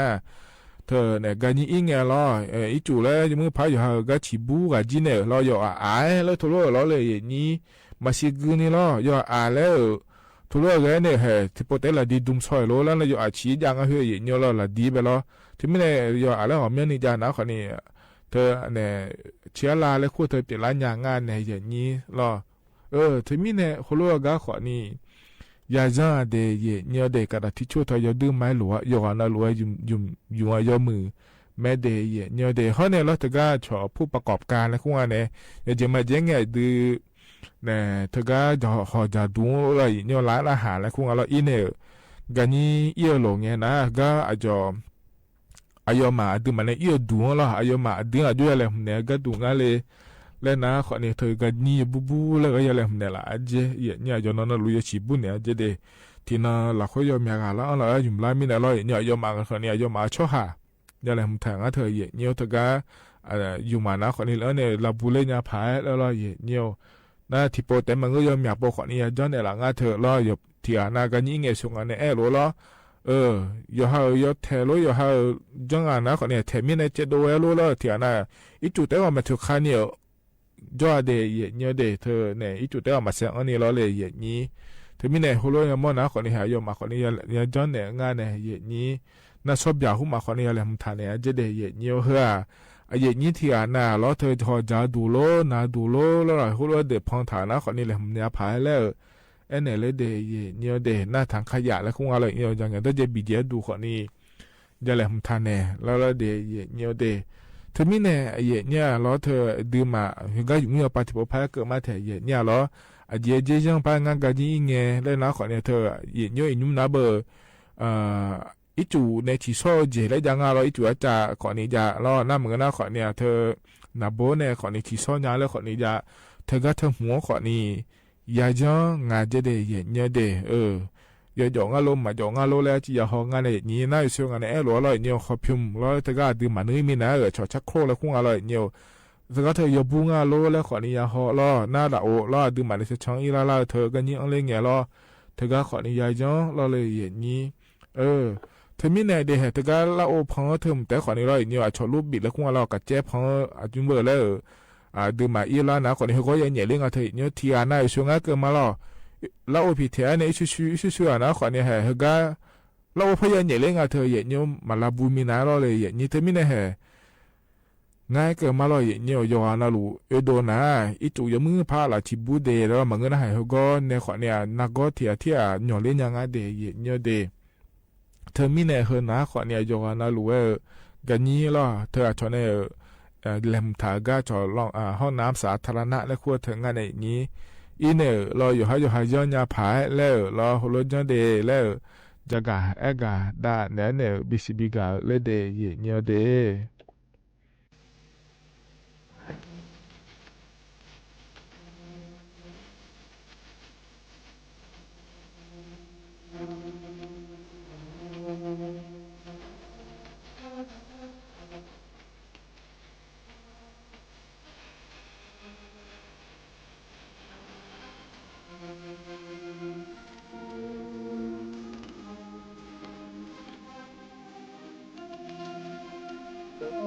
มาญิญาณาจอสายามีเนญิโองามาเนปเกเนมังเอาโอโตสามีดาบาโอสุเดจอสายามีโลเดลองดีเจเดจอลองอาลูกอลอลีดามาเลโอโตสางาเลอาญิโอเนอนมาเนมานีลาบานอกาดูนานิมก็อาโดเยสุลาก็งานก็อาโดมากานดามาบออาโดโนติเอมาอานีเดมาอาเกมาลายทาอัตบังนาโยมิยาปิเลดงโอยยาลาเลดงอาทินนาจอลเวดุลาเด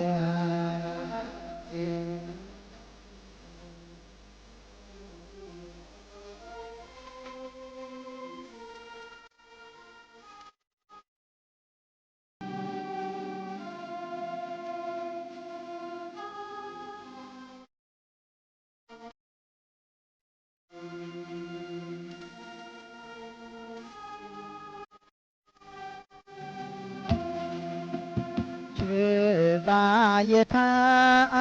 อัตมังนาโยมิยาปิเลดงตาโอยยาลาเลดงนาทินนาจอลเวดุลาเต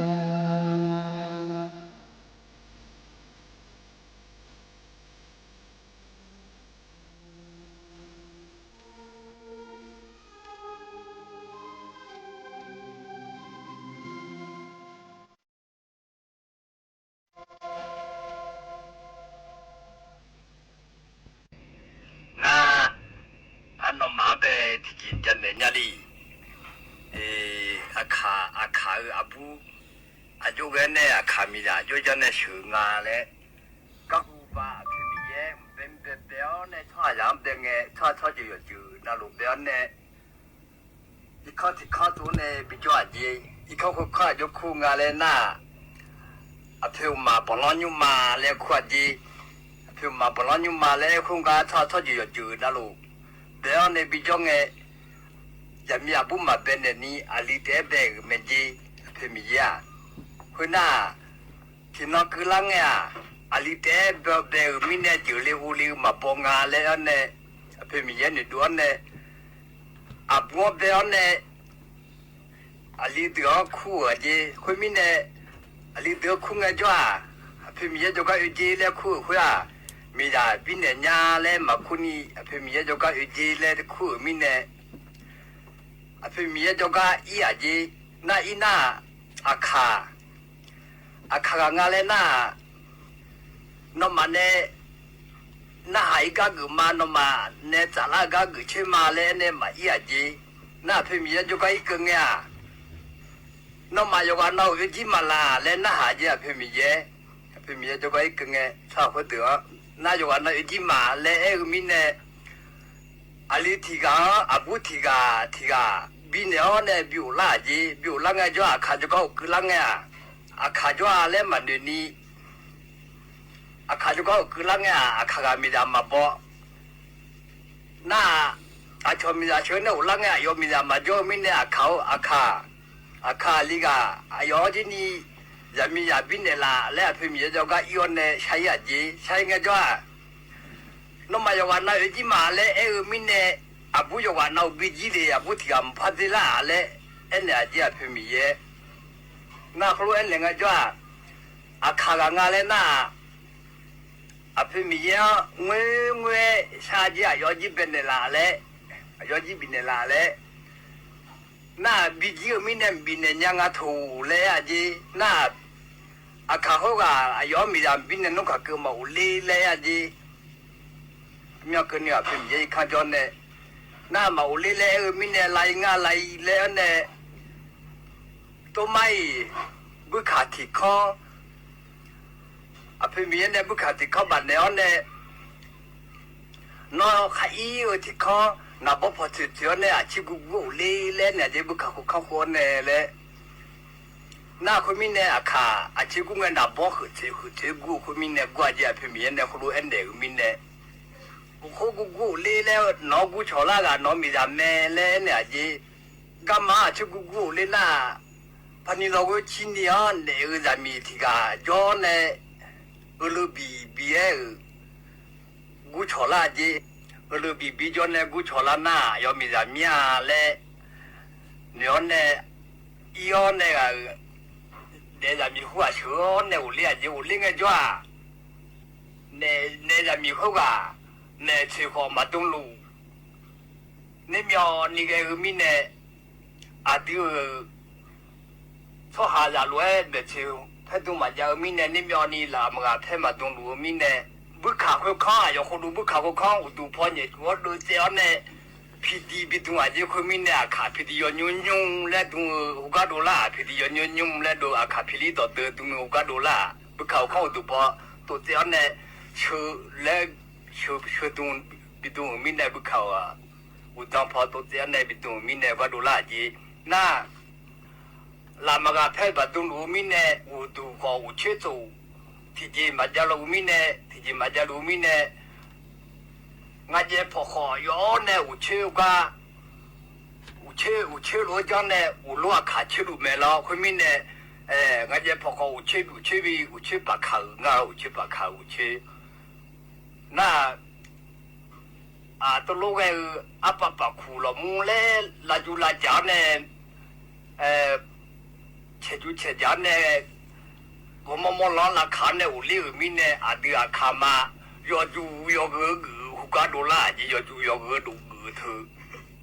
อุเชจินี่คนมีเนี่ยเดือขาตัวตา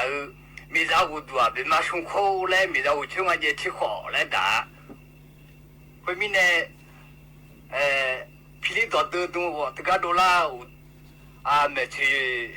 เธอรออยู่สาลมุขเงยจีปากยอเตยอจูยอเชื่อปากจีตะกาโดล่าจีเชื่อเนี่ยอุลิงจ้าน้องงามียากุล่าเลยเนี่ยเชื่อเนี่ยอุเลี้ยวเนี่ยช่วยจุกาเชื่อเนี่ยกุลิงจ้าเนี่ยจะมีคนบทถอนโจมีเนี่ยช่วยเนี่ยมาโจมีเนี่ยช่วยกูมาเชื่อคนนี้จีมาเชื่อคนนี้งานนั้นได้ชมมาชนยาอุเชื่อขอจูยื้อขอจูลีเลยก่อนนี้ช่วยข้าผู้เลี้ยงน้องข้ากูชอบละกันดอกอีดอกเนี่ยน้องมีจ้าบิกุลีเลยเพื่อมีเนี่ยมีช่วยมาเพียจีน่ามาเพียนี่เชื่อเนี่ยอุลีน่าช่วยกู ด้วยมาจบเผื่อจีมาจบเผื่อเมื่อวันนี้เรา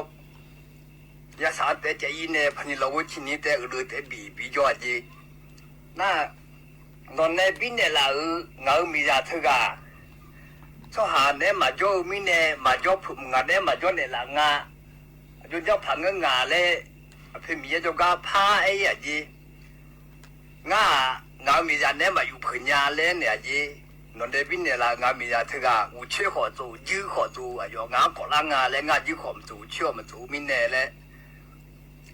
น่าลกขลานี้แต่เจดูไอ้คนจีผู้จีแต่เจดูไอ้ชอดเนี่ยมาจบผึ่งชอดที่สักกะละกาเลยเอ้ไหนอะจีพิมพ์เย่เดี๋ยวก็ตัวไม่เลยอะจีน้องมายังล่านุขาเกินนี้นอนเนี่ยมาเวลานุขาเกินนี้กับชอตป้าเนี่ยน้องมียาที่พอป้าน้องที่พอป้าแล้วอยู่ลีเลยเนี่ยจีชอดเนี่ยมาดามมายังล่านุขาเกินนี้เลยคนมีเนี่ยอาคาโลคาโลมาทอปาอุกาเนี่ยดูละจีก็คุกายาทอปาจีเนี่ยจะมีชื่อมีเนี่ยจะมีเจ้าพ่อขัดที่จะไงมาเล็บผือมายังละมีเนี่ยคุณมีเนี่ยโลคาโลมาคุณมีทอปาเนี่ยอาลีที่พ่อพิองอาบุที่พ่อพิองแล้วอยู่คุณมีเนี่ยโลคาโลมาทอปาอุกาดูละจีอาคาน่าคุณมีเนี่ยชื่อเนี่ยน้องมีจะชื่อเนี่ยอุลิงเงอีเขาคือลิงเงจ้าอายุอุเชื่อเธองอแล้วเนี่ยนุ่งขับเรือตัดหยองเลยเนี่ยจีน่าอุเชื่องอแล้วเนี่ยนุ่งขับเรือตัดหยองจีคนมีเนี่ยอาขานุ่งตัวหน้าบ้าขาดดูเนี่ยจะมีพวกเอาอุเชื่อคนงอแล้วเนี่ยตัดหยองกันเนี่ยมอดอจีคนมีเนี่ยอุเชื่องอแล้วเนี่ยนุ่งขับเรือตัดหยองหน้าอายุอุเชื่อกากามาอิดอยู่เผื่ออายุชื่อกากาอุลิเมเลนเนี่ยจีเพิ่มมีเนี่ยคนมีเนี่ยจะมีอาบัวยุชื่อขับยองยากาเลยยุชื่อขับยาลูพิอาโถเลชายาลูพิอาเลยคนมีเนี่ยอีกข้อยาลูอาจีจะมีอาบูยุชื่อขับยกันยาเลยอายุอุชื่อคนหงกาอุลีอาจีน่ายื้อหงอะไรน่างอเขียวเนี่ยอายุดูบิจ่อเลยอาจีคนมีเนี่ยอาคาอามาขอหือจ่อคุกาดูล่าจีอายุยื้อคนมุจ่อกาน่าหลาจ่อไม่รอเขาคือเจ้าหน้าจอพายาลาหน้าคนนี้อีเนื้อจะมีเขาว่าชอบในชื่อมีเนื้ออามาคู่เลี้ยงเนื้ออามาคู่ละเลี้ยงอายุจะมีหน้าอายุอามาคู่ละเลี้ยงก็แต่อีอาจีหน้าอายุอามาคู่บอกเอามีเนื้องามีอย่างนั้นมาจอนี่มาชื่อคู่เชียร์เลยเอ็นอาจีอามีคนนี้อายุมาอยู่คุลิงกาเลยน่าตัวไม่เลยเนี่ยจีล็อกของเลยล็อกของเลยล็อกของงอนเนี่ยดันเลยป่า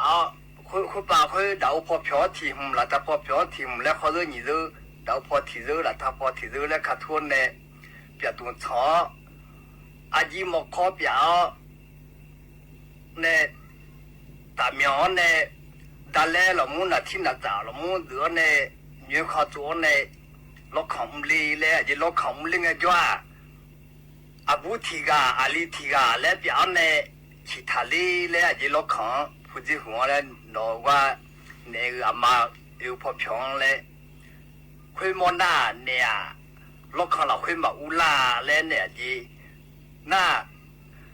เนี่ยอามาคุยอายุอาบุคู่ละลีเลยอยู่ไงล็อกของอยู่กืนหน้างาจะมีอ่ะตอนนี้มันเนี่ยยืดถิ่มยาลีงาตอนนี้ไม่ลีเล่นเนี่ยยังไงจ้าล็อกของอีกไงจ้าล็อกของมอคอช่ามอคอเฮ้ล็อกของมอคอเปียในจิตทุกท่าก็ยังมองไงจ้าโอ้งาจะมีอ่ะตอนนี้ไม่ยืมมาพาลงงาจะมีจะอยู่ช่องเลยยืดงาเล่นเนี่ยล็อกของอยู่คือนักคุยจีอุลิวมีเนี่ยล็อกของเธออาเดียขาล็อกของมัวเธอเนี่ยก็เนี่ยมาบิวก็เนี่ยมาอุลาลาและอินนักนี่ล็อกขันหลักคนเนี่ยมาอุลาและจะอินนักนี่เขาก็จะรู้ว่าจีคนมีเนี่ยล็อกขันมุจินี่ถึงก็ดูละขาล็อกขันตัวคนมีเนี่ยอาดิอาคาเนี่ยจะมีเขาว่าชื่อเงี้ยเราตัวเนี่ยละชื่อบิวจินี่เนี่ยจะมีเขาว่าพันธุ์เราเยอะแต่พันธุ์เราชิ้นนี้แต่เราบีบีมือตัวมีเนี่ยค ปนิเราชินีเลือแต่บีงาและเอเนเลือตัวเนี่ยและบีบีแม่จีคนมีเนี่ยเลือตัว$20โลกของ$20โลกคารุมาทอปา$20ยูขับเบียบักขาด$20ขอคือจอ$20แม่จีอาเดือขาคนมีเนี่ยงานเนี่ยจะกายากาหน้างานเนี่ยจะมาลูหน้างาที่ปูพายกะเลียสุอาก่อนนี่คนมีเนี่ยงาก็สิญญาเนี่ยจะมาเงืออาชนเนี่ยจะเนี่ยละก็女头呢，从那家个搞呢，叫的离婚呢，马查六一马我一要点马我那好呢，俺别提不爱干呢，说那好好呢，那嘛，那还得拉到几个老去吗？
น้องบ้านยายาลาโอ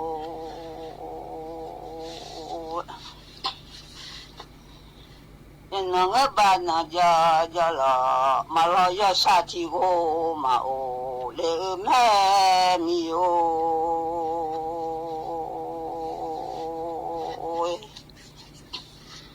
บุบังเชลยาลายาเลโอเดบังเชลยาลายเลนาสมโปกูโหชลาสมโปลาเลสายนับอามามีอาบูอาโอทิอาโอ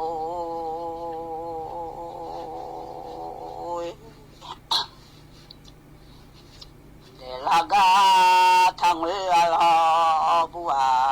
มาเอลากาทาวลาบู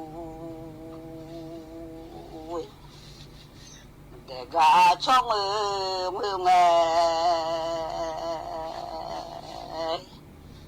น้องมาช่องคุลาบัวชอมาช่องคุลาดีมาเองบาลากาชอเอบูน้องชอมาชอคุ la lua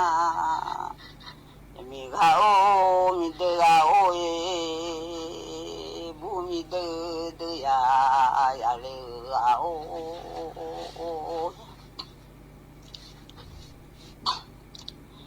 yu ma ba la nge yu ne ma mi o khale na te nya hale khale lo mi sa phe yu ne nya obu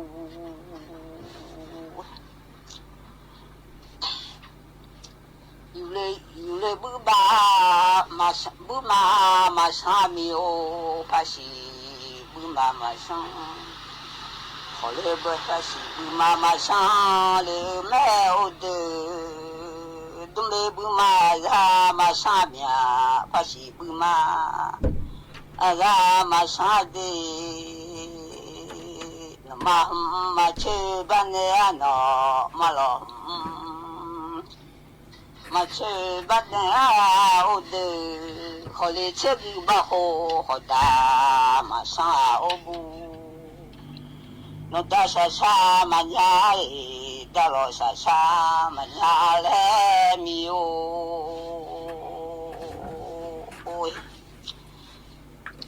yu le che gu ba ho da ma sa si le o bu ho le ya fu si ho da da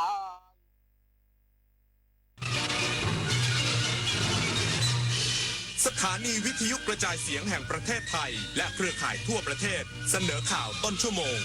รู้เร็วรู้จริงเกาะติดทุกสถานการณ์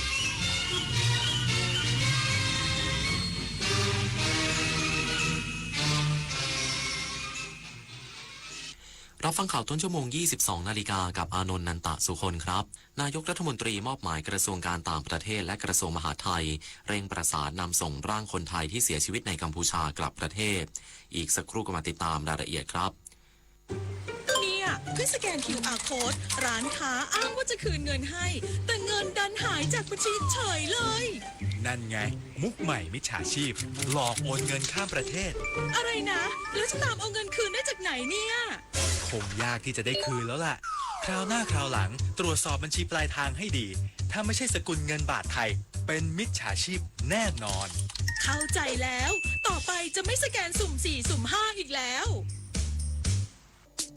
ระวังเพจปลอมขายสินค้าหรือบริการที่ไม่มีอยู่จริงระวังวิดีโอคอลลวงเงินเหยื่อระวังหลอกลงทุนอ้างผลตอบแทนสูงเพราะวัยไหนอาชีพอะไรก็ตกเป็นเหยื่อของโจรออนไลน์ได้ระวังตัวก่อนคลิกทุกครั้งตั้งคำถามก่อนเชื่อทุกข้อความอย่ารีบจนขาดสติก่อนโอนทุกบาทเจอโจรออนไลน์แจ้งตำรวจไซเบอร์1441ตลอด24ชั่วโมงจำไว้ให้ขึ้นใจรีบโอนโจรยิ้ม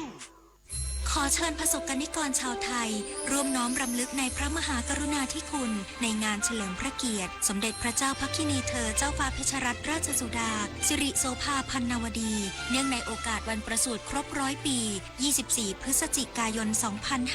2568 ณ วัดพระปฐมเจดีย์จังหวัดนครปฐมพร้อมกิจกรรมถวายพระราชกุศลเพื่อแสดงความจงรักภักดีแด่พระองค์ผู้ทรงเป็นแบบอย่างแห่งความเพียรและความงดงามในหัวใจไทย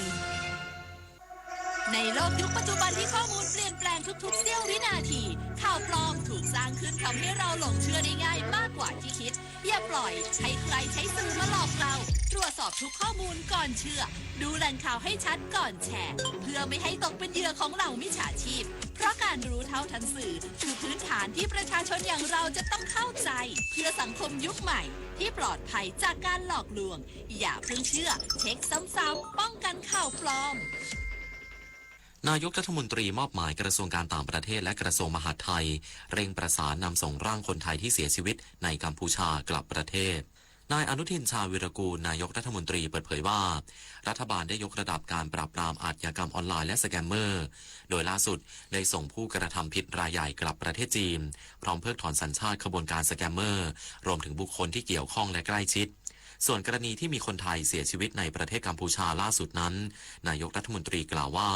รายละเอียดมีวิธีการดำเนินการอยู่แล้วซึ่งกระทรวงการต่างประเทศได้จัดสรรงบประมาณสำหรับการส่งร่างผู้เสียชีวิตกลับประเทศไทยและได้ประสานงานกับสถานทูตไทยในกัมพูชา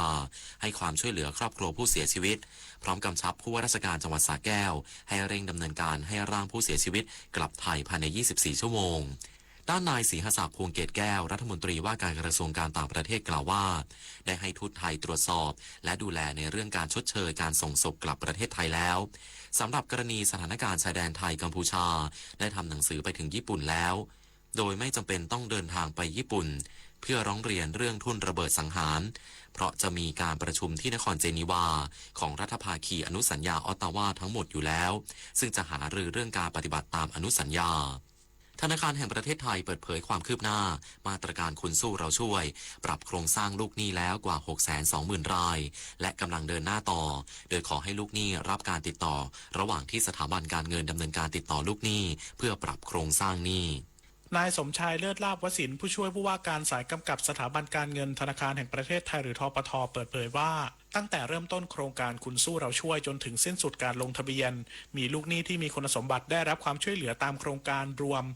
940,000 รายครอบคลุมยอดหนี้ 620,000 ล้านบาทขณะนี้สถาบันการเงินอยู่ระหว่างเร่งดำเนินการปรับโครงสร้างหนี้ให้แก่ลูกหนี้ลงทะเบียนโดยได้ดำเนินการไปแล้วกว่า 620,000 รายคิดเป็น66%ของลูกหนี้ลงทะเบียนที่มีคุณสมบัติครอบคลุมยอดหนี้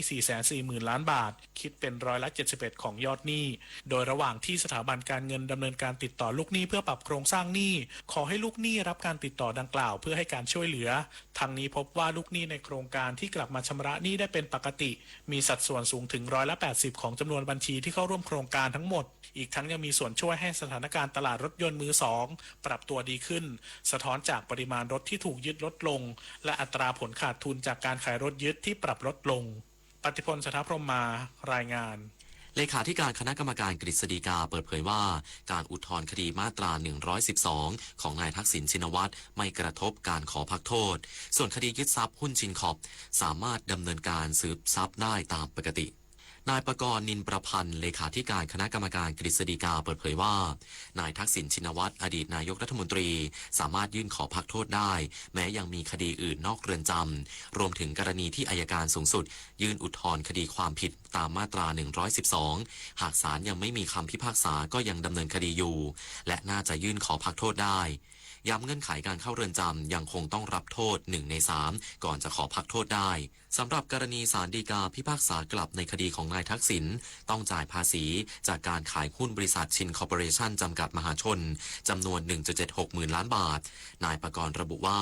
กระทรวงการคลังไม่ต้องดำเนินการเพิ่มเติมเพราะเป็นกระบวนการตามกฎหมายปกติที่สามารถยึดทรัพย์ให้ตกเป็นของแผ่นดินส่วนจะใช้เวลานานหรือไม่ขึ้นอยู่กับการสืบทรัพย์ด้านพลตำรวจโทรุทธพลนวรัตน์รัฐมนตรีว่าการกระทรวงยุติธรรมเปิดเผยว่าจะทบทวนและปรับปรุงกฎระเบียบแนวทางการส่งตัวผู้ต้องขังรักษานอกเรือนจำโดยกำหนดให้การตรวจประเมินต้องทำโดยแพทย์เท่านั้นและการออกใบตรวจสุขภาพต้องทำณขณะนั้นไม่สามารถทำล่วงหน้าได้เพื่อความชัดเจนและโปร่งใสมากขึ้นจบข่าวอานนท์ นันตะสุคนอ่านรับฟังข่าวครั้งต่อไปเวลา 23 นาฬิกาติดตามข่าวที่นำเสนอไปแล้วได้ที่ www.thainews.prd.go.th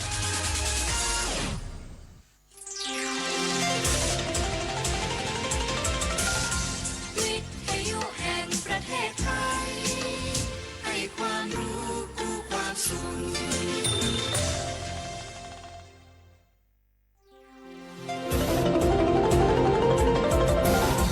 วิทยุแห่งประเทศไทยให้ความรู้คู่ความสุข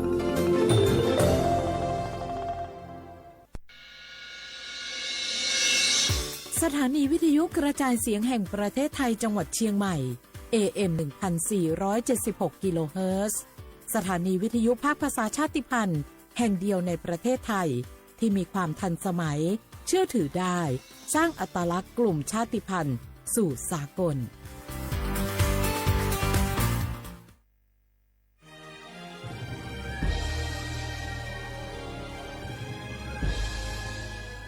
เกิดเป็นคนไทยเติบโตบนผืนแผ่นดินไทย จงภูมิใจในความเป็นไทยชาติไทยเรานั้นนับเป็นชาติที่มีความเป็นมาเก่าแก่ยาวนานเรามีภาษาวัฒนธรรมและมีสิ่งต่างๆที่เป็นเอกลักษณ์ให้เราได้ภาคภูมิใจในความเป็นคนไทยเราควรเห็นคุณค่าและมีความรักชาติหวงแหนแผ่นดินอันเป็นมรดกของบรรพชน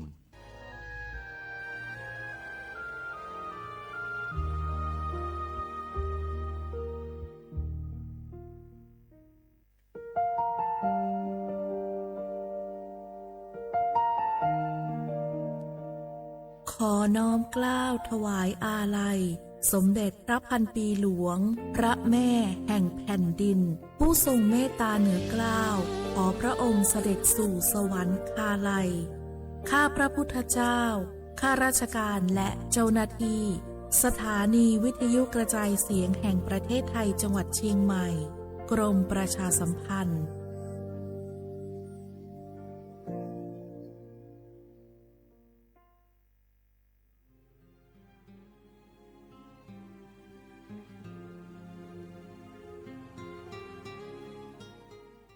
This is a moment of profound grief for the Kingdom of Thailand. The collective voices of Radio Thailand Chiang Mai join the Thai nation in mourning the passing of our beloved Queen Martha, Her Majesty Queen Sirikit. Her life was a testament to the unwavering service, grace, and deep love for the Thai people. Our humble condolences and thoughts are with His Majesty the King, the royal family, and all the Thai people during this deeply sorrowful time. We will remember her forever.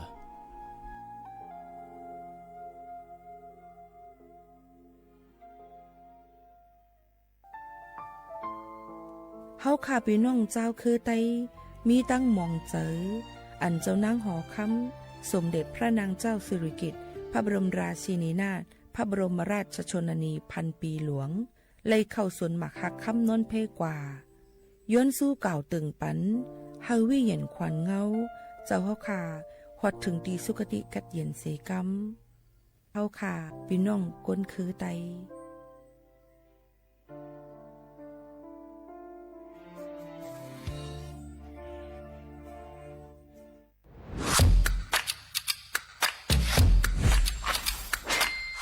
กลับมาแล้ววันนี้กับโครงการคนละครึ่ง plus รัฐออกครึ่งประชาชนออกครึ่งช่วยเศรษฐกิจไทยหมุนเวียนเติบโตถ้าเราช่วยกัน plus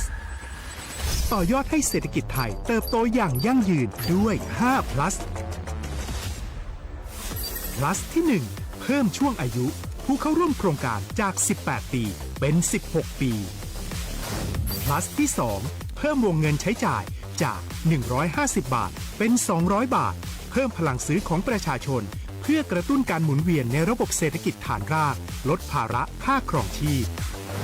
plus ที่3เพิ่มสิทธิพิเศษด้วยการดูแลผู้ที่อยู่ในระบบภาษีให้ได้รับสิทธิพิเศษมากขึ้นเพื่อสร้างแรงจูงใจ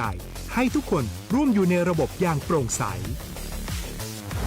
plus ที่4เพิ่มโอกาสให้นิติบุคคลขนาดเล็กเข้าร่วมได้ให้ธุรกิจเติบโตเป็นกำลังสำคัญของเศรษฐกิจไทย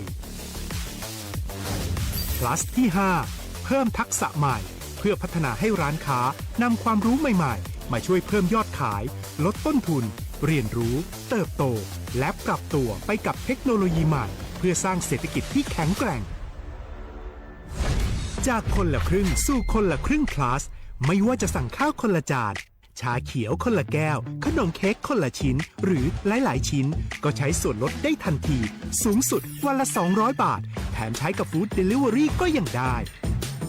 สำหรับประชาชนไทยอายุ16ปีเป็นต้นไปสมัครรับสิทธิ์ผ่านแอปพลิเคชันเป๋าตังวันที่ 20-26 ตุลาคม 2568 สำหรับร้านค้าที่สนใจร่วมโครงการสมัครได้ผ่านแอปถุงเงินวันที่ 15 ตุลาคมถึง 19 ธันวาคม 2568 แล้วเตรียมพร้อมรับลูกค้าจากทั่วประเทศเพราะนี่คือโครงการที่คนไทยทุกคนช่วยกัน plus เพื่อให้เศรษฐกิจไทยโตไปพร้อมกันโครงการคนละครึ่ง plus ดำเนินการภายใต้เป้าหมายที่ชัดเจนของรัฐบาลในความต้องการกระตุ้นเศรษฐกิจ ลดภาระค่าครองชีพให้ประชาชนและยกระดับศักยภาพผู้ประกอบการไทยให้พร้อมในยุคดิจิทัลโดยยังคงยึดหลักความโปร่งใสตรวจสอบได้และป้องกันการใช้สิทธิ์ที่ผิดวัตถุประสงค์คนละครึ่ง plus เพิ่มพลังเศรษฐกิจไทยพร้อมโตไปด้วยกัน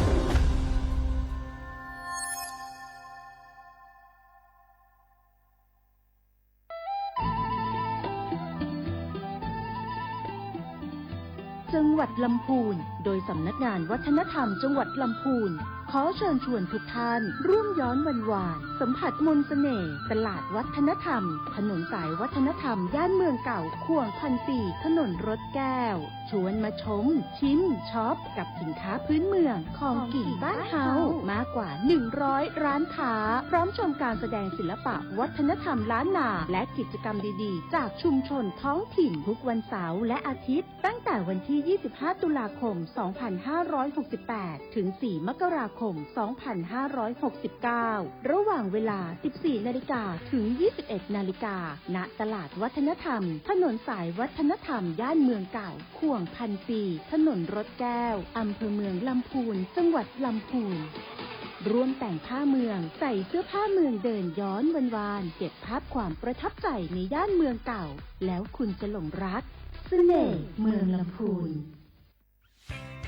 เส้นทางสายหมอกที่สวยที่สุดในเมืองแพร่กำลังรอทุกคนไปวิ่งด้วยกันครับทุกก้าวของคุณคือพลังของลมหายใจชวนเพื่อนชวนครอบครัวมาวิ่งฝ่าสายหมอกเพื่อโรงพยาบาลแพร่ในวันอาทิตย์ที่7ธันวาคม2568บริเวณลานกิจกรรมหลังวัดพระธาตุช่อแฮมาร่วมกันส่งต่อพลังแห่งความดีเพราะทุกก้าวของคุณช่วยต่อชีวิตให้กับผู้ป่วยในโรงพยาบาลแพร่สมัครได้เลยวันนี้แล้วไปวิ่งด้วยกันในวันอาทิตย์ที่7ธันวาคม2568พบกันบริเวณลานกิจกรรมหลังวัดพระธาตุช่อแฮนะครับพี่น้องเขาสนใจใครปืนเผาผ่านตั้งห้องปล่อยเสียงสวทเก้งใหม่ปั่นตั้งหูห่มปาดังมีดังซื้อถ่อมแจ้งแล้งหลีกว่าไก่ในปื้นตีเจดอนเก้งใหม่กับสืบมาเลยดี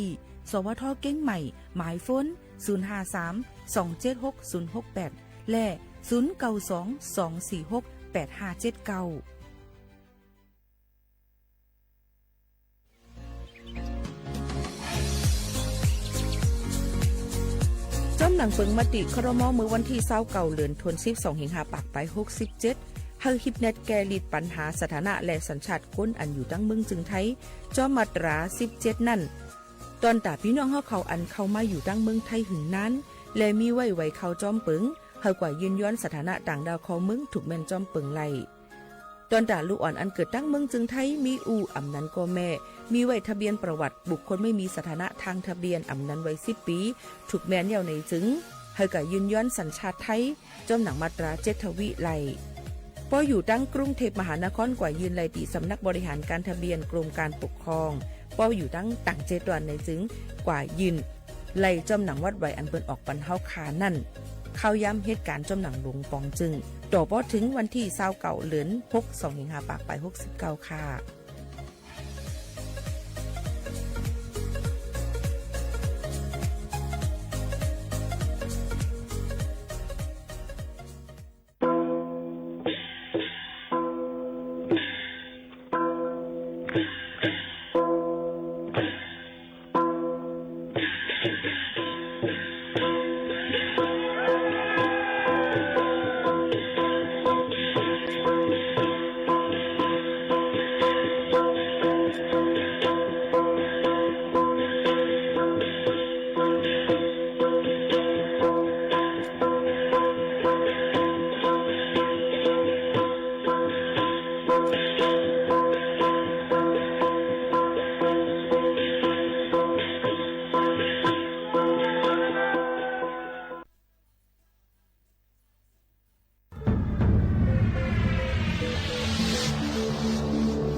ก้นเจอมีตั้งฮัดถึงเขาปุ้ยจางขึ้นบนโลกอย่าลืมค่ะนะ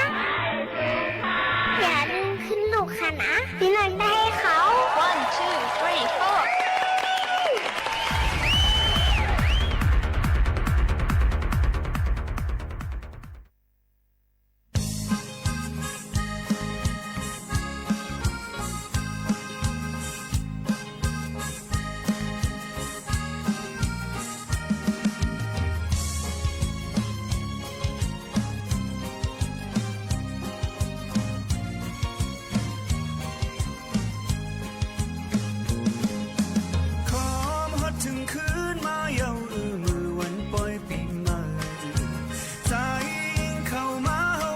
จอมนตุยตั้งเลิกก็หันมีไว้คู่ไตโปเล่งคงหมอกก่อนกี่ลอนชอมเนอแกนายอ้อยใจตั้งหลายมาพร้อมผมกันเมื่อวันปล่อยปีใหม่ใจยิ่งเก่าเมื่อมีผ่านน้ำหวานพร้อมกันสร้างมันคืมไว้เฮาคึกเพื่อนเฮากว่าเล่นจริงเมื่อวันปล่อยปีใหม่มาเท่าหนุ่มอำว่าคือไตเฮาตั้งหลายมาพร้อมกันยองยุกทุ่งไต้วันปีใหม่ไตเฮายังสูงสีกาเฮาฮักพร้อมกันพอดีฮัดมาเก่าเกกาเฮาจัดกันบนแข้งจุ่มจอมเย้าอยู่นอทุกป้องใจหันแรงคอดมันพันเด่นแห้งเฮาเย้าไตเอ้ย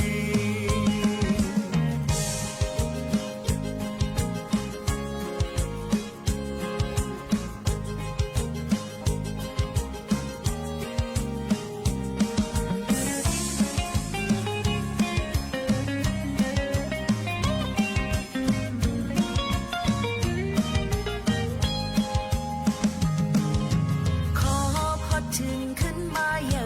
มือวันปล่อยปีใหม่ใจยิ่งเข้ามาเฮาอ่อนเกี่ยวหมู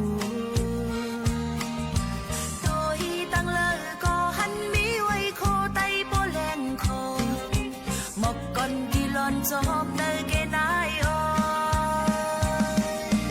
ไตตั้งไล่มาพร้อมห่มกันมือวันปล่อยปีใหม่ใจยิ่งเก่ามือมีผ่านน้ำหวานพร้อมห่มกันสร้างมันคืมไว้เฮอคึกปืนเฮากว่าเดินถึงมือวันปล่อยปีใหม่มาเท่าหนุ่มอำว่าคือไตเฮาตั้งหลายมาพร้อมกันยองยุกทุ่งไต้วันปีใหม่ไตเฮาอยากสูงสีกาเฮาฮักพร้อมกันพอดีฮัดมาเก่าแก่กาเฮาจัดกันเปิ้นแค้นจุ่มจอมเย้าอยู่นอทุกป้องใจหันแรงคอดมันพันเด่นแห้งเฮาเย้าไตเอ้ยทุกป้องใจหันแรงคอดมันพันเด่นแห้งเฮาเย้าไตเอ้ย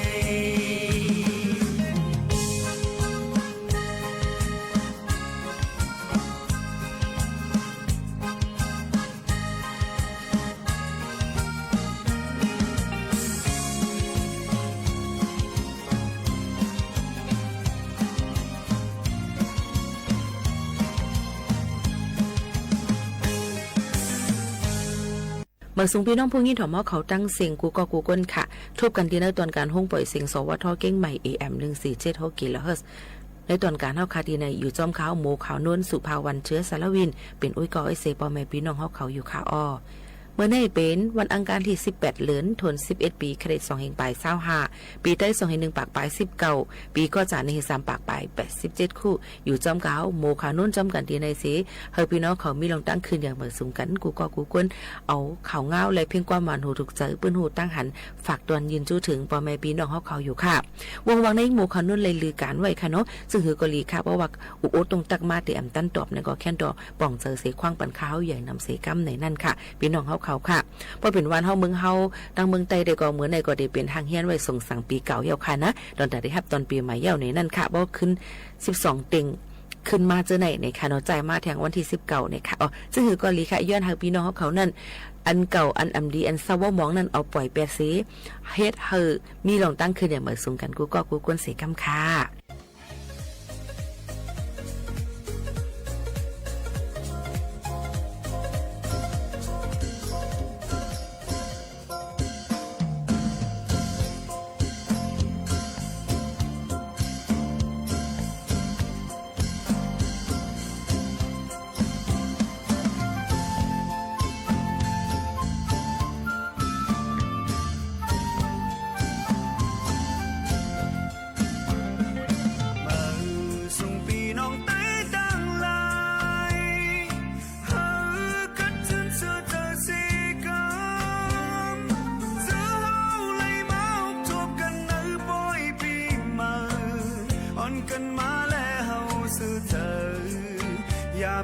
ดลืมทิ้งถุงเฮาเมื่อวันอ่อนลุงหันลุงเมตไดด่างลายสานมือหักแบ่งกันสิเลเจอเฮาเลยผิดปนมานั้นยามมือเลวปีมาวันเฮาเจอขึ้นมือนาอ่อนกันมุนเมเฮาโปขึ้นลีเล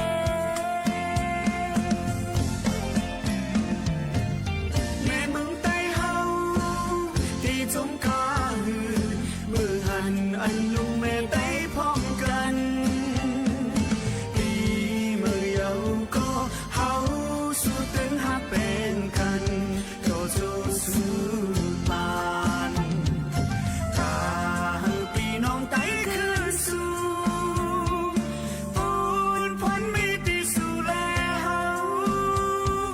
ห้องมือกันปกดังเฮาอันมันไตขึ้นแย่ปีมือในตั้งเฮามือหน้ากว่าอย่าไปลงลืมเมื่อวันปีมาเฮา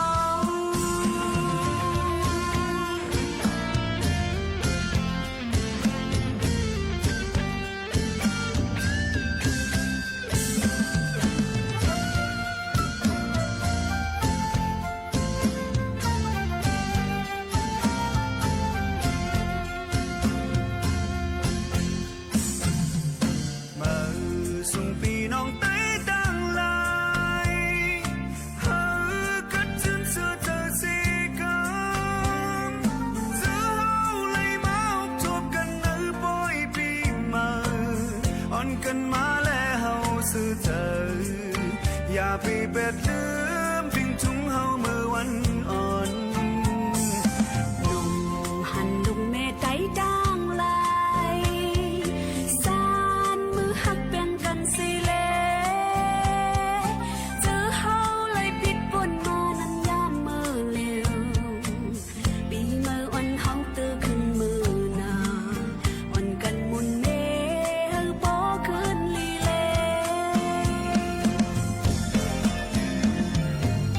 แม่เมืองไทยเฮาที่จมกาหือมือหันอันลุงแม่ไทยพร้อมกันปีไม่เยาก็เฮา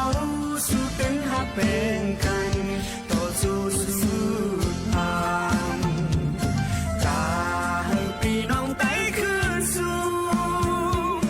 ปูนพรมีที่สู้แลเฮาห้องมือกันปกดังเฮาอันเมืองไต้ขึ้นใหญ่ปีมาในตั้งเฮามือหน้ากว่าอย่าไปลงลืมเมื่อวันปีมาเฮา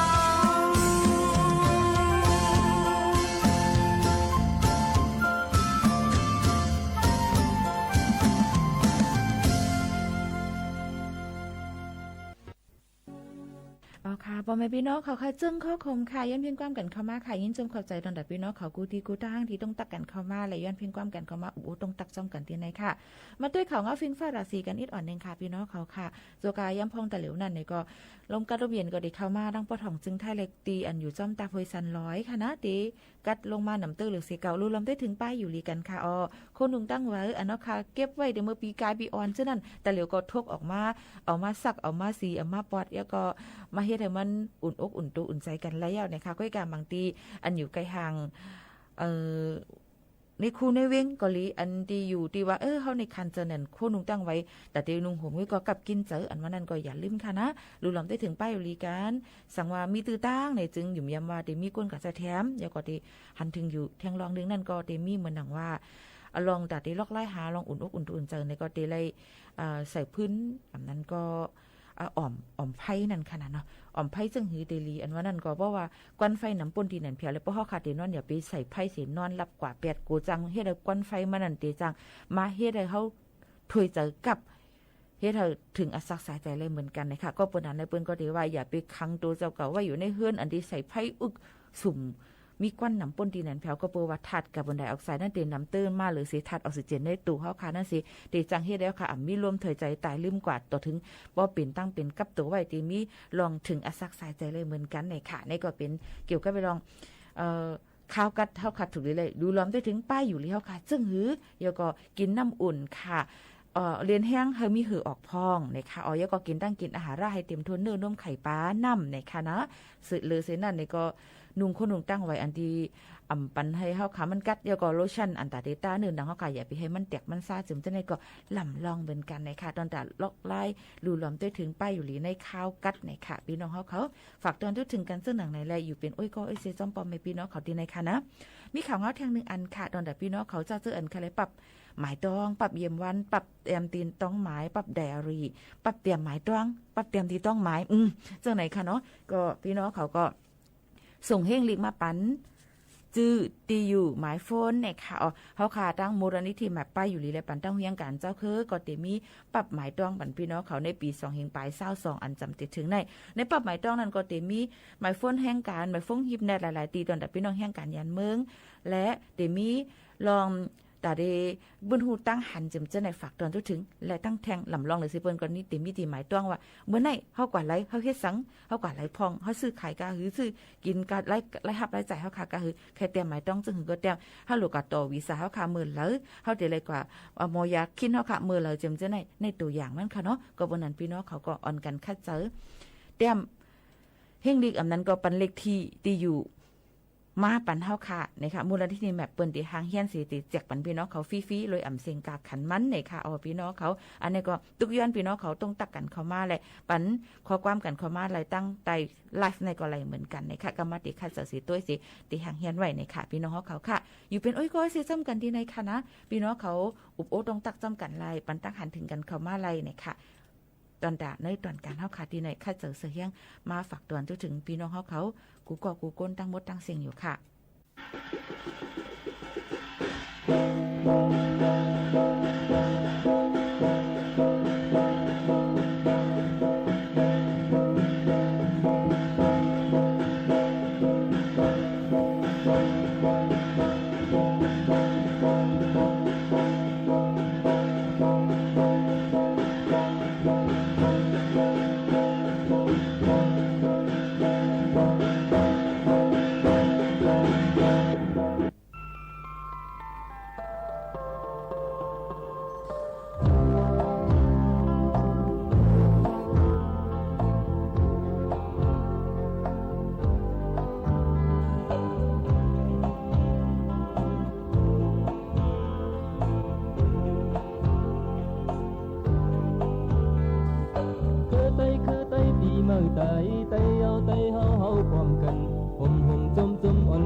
จ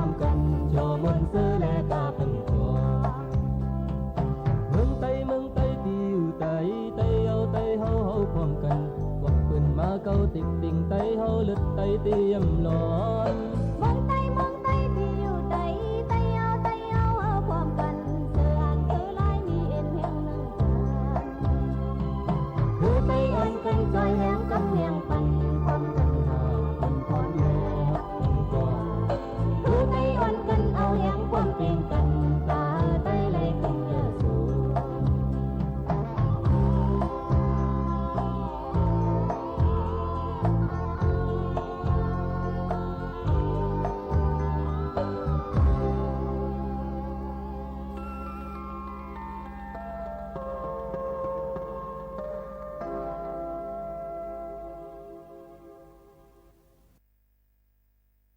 อ๋อค่ะยินจมขอบใจอย่านำที่ต้องตักกันเข้ามาหลายที่หลายตั้งค่ะตอนแต่ย่ำพองตะเหลียวใน Facebook ยิ่งหมู่ข่าวนู่นนั่นนี่ค่ะนะจังไลฟ์จังปืนข่าวปืนผ่าวปันดอนดาเด็กกาเด็กขายบนห้องโฆษณานั่นค่ะเนาะก็บ่ว่าญาปิกหามไว้นี่ค่ะคืออยู่ทาง16-17 วันค่ะเนาะในเขาตั้ง1เดือนนี่ค่ะพี่น้องเขาค่ะย้อนเปิ้นนั่นแหละแต่ให้หังก็หยาบนี่ค่ะก้นตัวในตอนการนี่หมู่ข่าวนู่นก็ติลดย้อมลงมาก็เปิ้นว่ามันได้ก็ขึ้นในพี่น้องเขาว่ายิ่งหมู่ข่าวนู่นในอย่างอยู่ในนั่นค่ะอ๋อมีตึกหาเขามาหันข้อความพี่น้องเขาย้อนเบอร์ว่ามือไกลตั้งได้หันตั้งมดตั้งเซงค่ะเนาะเดี๋ยวข้าเจอหาเดี๋ยวข้าเจอมาอ่านด้วยอยู่ตอนดาข้อความปันตั้งหันถึงกันเขามาโบเขาค่ะออกกว่าให้ขึ้นเขามาขึ้นตอนดาในตอนการเขาค่ะนั่นในบางอันข้อความบางคอมันดีหันในค่ะอีหมู่ข่าวนู่นดีขึ้นเปิดด้วยในคอมพิวเตอร์แทงอันหนึ่งนะคะเนาะว่าพี่น้องเขาต้องตักกันเขามาจึงหือพองเนี่ยค่ะอ๋อ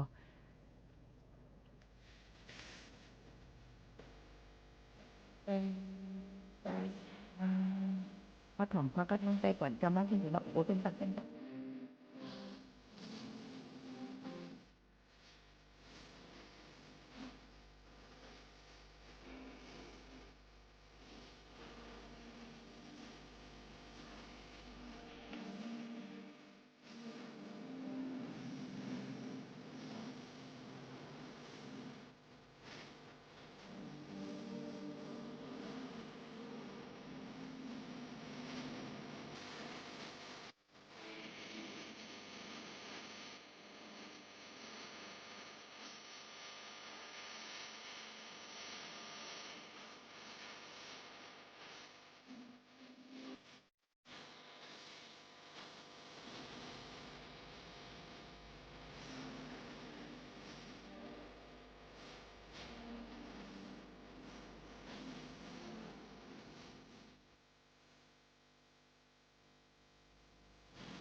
ขิงมือยาม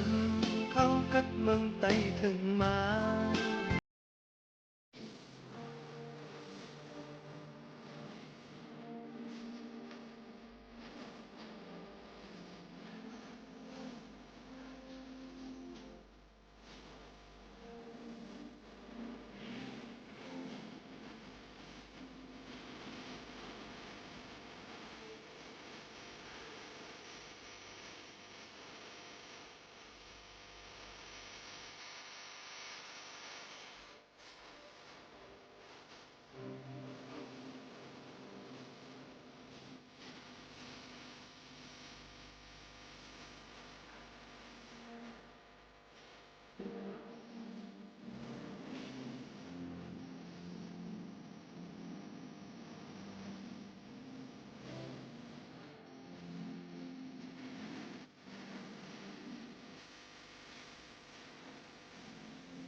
ตั้งเมืองจึงไทยในเหมือนกันลองโครงการคนละครึ่งพัดในเหมือนกันเนี่ยค่ะเปิ้นว่าขายศูนย์ในศูนย์เป็นขายสิทธิ์เนี่ยค่ะเสื้อในเนี่ยค่ะเตเลยถูกแยบตัดแบลองศูนย์ในศูนย์เป็นแล้วก็เตเลยเอาเงินนั้นส่งปันตั้งจอมพ่องหลวงกำเหลวในนั่นค่ะก็เปิ้นนั่นแหละนางสาวไอ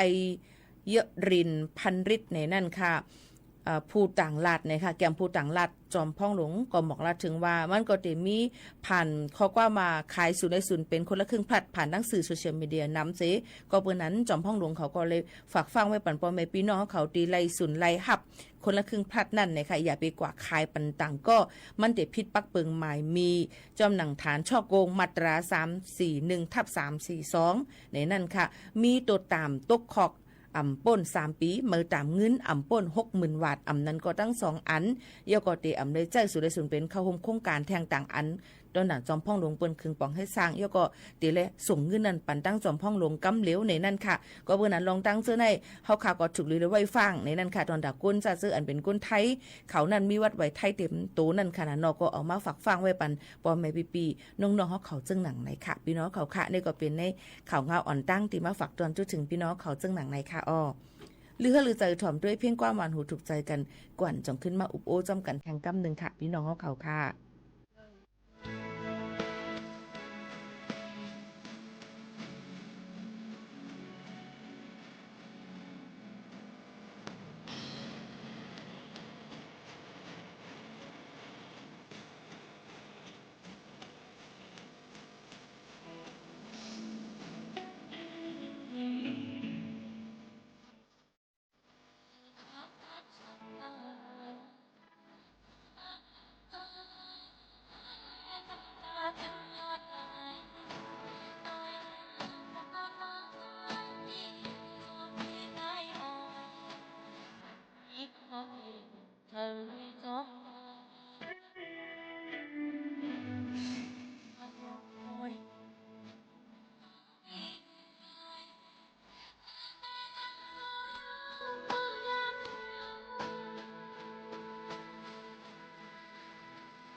มันเหมือนในก็เฮาค่ะเอาความกับฉุกในค่ะฝากจวนจนถึงพี่น้องเขาเที่ยงนึงวันเนี่ยค่ะตีคัดเจอหางเฮียนเอามาฝากปันพี่น้องเขากูวันอันปองเป็นไรนั่นในขณะอันคุกจะไรเจ้านั้นไรสังในหันอันยันแม่ไรสังในที่เอามาฝากจวนจนถึงพี่น้องเฮาเขาอยู่ค่ะเหมือนในก็เลยลาด้วยว่าเข็มไปก็ไม่จ้อมโผกว่าก็ไม่จ้อมแขกกินแขกกูอำซูมาแค้นหลีแขกกึ้นก็เงินคอนแขกคอนก็เงินน้องแขกขายแขกก้ามาปันเจ้าเฮิรนมีแขกเงินแขกต้องน้องมาเยแค้นแคมแขกเจ้าแขกขุนแขกเจ้าหมุนลุ่มลายหยับแขกสู่เต้าเจ้าเฮิรนเมาแขกซื้อแขกขายมาหลายปอกกอแกะแขกทางหึงนั่นปอกลอกพาสักปอเมาแขกทางหึงนั่นมือลายตานเสือปอหายในค่ะที่จะได้ติอยู่ค่ะนำมังปอกมาเลยก้นกว่ากาในกว่าฮิตแขกเปิ้นในหึงเตหึงว่าปอกก่อมไปปอกในค่ะนอกเผือกว่าดีเอาพามาสักผ้าห่มผ้ากวับมาผ้าสือมาสักในของลายพอหายหมดหรอกค่ะก้นสักบ่ใครเมาเนี่ยค่ะว่าจำใจได้ก่อมู้ค่ะนะอันนี้อยู่ว่ามันก็ได้จังทุบแย่กันอยู่ในนั่นขนาดเนาะอันนี้ก็เป็นความกับถูกสิฝากตอนจนถึงพี่น้องเขาค่ะอ้อ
ย้อนนั้นเธอสุดเม่นก็เลี้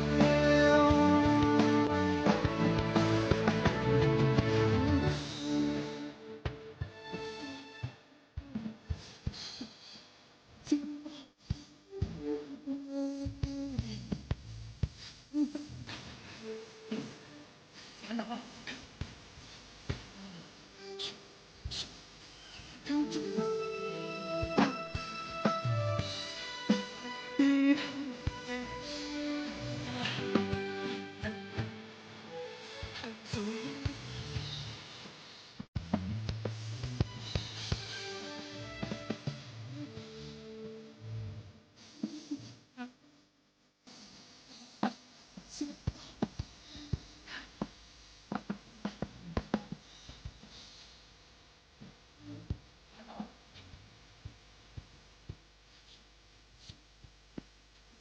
อ๋อค่ะให้ศูนย์มันก็เร็วในค่ะหนึ่งพินความค่ะพี่น้องเขาต้องตักกันเข้ามาแทงค่ะนะเน็ตกว่าไว้ว่าหือเน่กำนะตีคือกะอ่านกันเลยเที่ยงนี่เนาะไหมซุงค่ะพี่โมอยู่หางดงเสียปันแห้งฮับถ่อมอยู่กูวันค่ะยินจมค่ะไหมซุงถ่อมอยู่เก้งตุงค่ะไหมซุงค่ะพี่ดีเจไหมซุงเหมือนกันค่ะไหมซุงตั้งเซงค่ะนะย้อนความเมื่อใจมีจำค่ะยินจมขอบใจค่ะไหมซุงกูก็คณะที่ต้องตักกันเข้ามาอย่าลืมค่ะนะผู้เราเผอแค่และปรับหมายตองนั่นพี่น้องเขาเข้าเจอส่งจือตีอยู่หมายฟ้นมาปันเดส่งปันพี่น้องเขากำเลี้ยวในนั่นค่ะฝากตอนทุกถึงกันกูก็กูก้นค่ะอ๋อหนังหือปอดีได้จัดตัวพี่น้องเขาก็อย่าลืมค่ะก็กะเฮาขายลูกย้อนจังหือพี่น้องเขาก็ตีเลยเฮ็ดจำหนังเนาะค่ะลาดปันพี่น้องเขานั่นอยู่ในนั่นค่ะอ๋อพี่น้องเขาค่ะทอมซ้ำกันที่ในเป็นก็เสียจำกันที่ในค่ะเนาะก็อย่าลืมค่ะเกี่ยวกับเรื่องวัด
ยินจมขอบใจกูก้นและพี่น้องเขาต้องตักกันเข้ามา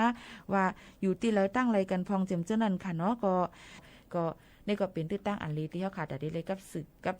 หากันให้เฮาขาบ่เลยฮับผู้ให้ลิงยินถ่อมจำกันซึ่งหนังในค่ะเดผัดยันป้อแม่พี่น้องเขาเมื่อกว่าก่อนเนี่ยค่ะนะส่งขึ้นมาโฮมาทบจำกันแทง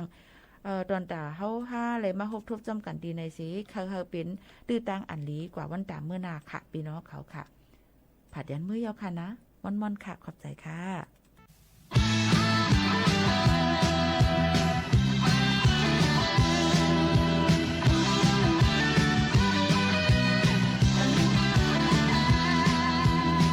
คนเบิกหินพักดูมันเป็นคนลีทางในพี่น้องอยากก็อำเจอเจ้าเฮิรนก็อำเป็นลองเลยก็มันกะดีบุกเพื่องจางเพลงคนดีดักอังโกคุยโกคนรักดี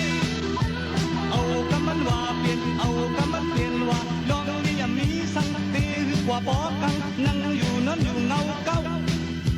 หันสังก็ห่างจ้าตาสังอับกุมหูสังตีตื้อไปหอกเด็กกุมหูสังหือจังไรออกตัวที่เลยก็สุขสักเจอเธออังเธอก็อย่าไปปุ๊บเลือดไม่อกตาตีตกน้ำตาเธอก็ยังสมันปล่อยดวดเลี้ยวมองก็อีดูกุยใครทุบสู่มาถึงเหินพักมันจะคนที่ทางไหนพี่น้องอยากก็อำเจอเจ้าเฮิรนก็อำเปลี่ยนลองเลยก็มันไกลอุบเพื่องจางเพลงคนนี้รักนางโกคุยโกคนรักดีเอากำมันว่าเปลี่ยนเอากำมันเปลี่ยนว่าลองเลี้ยมีสังตีกว่าปอกังนั่งอยู่นอนอยู่เงาเก้าอันสังก็ห่างจ้าตาสังอับกุมหูสังตีตื้อไปหอกเด็กกุมหูสังหือจางไรออกตัวที่เลยก็สุขสักเจอเธออังเธอก็อย่าไปปุ๊บเลือดไม่อกตาตีตกน้ำตาเธอก็ยังสมันปล่อยรอดเลี้ยวมองก็อีดูกุยใครทุบสู่มาถึงเหินพัก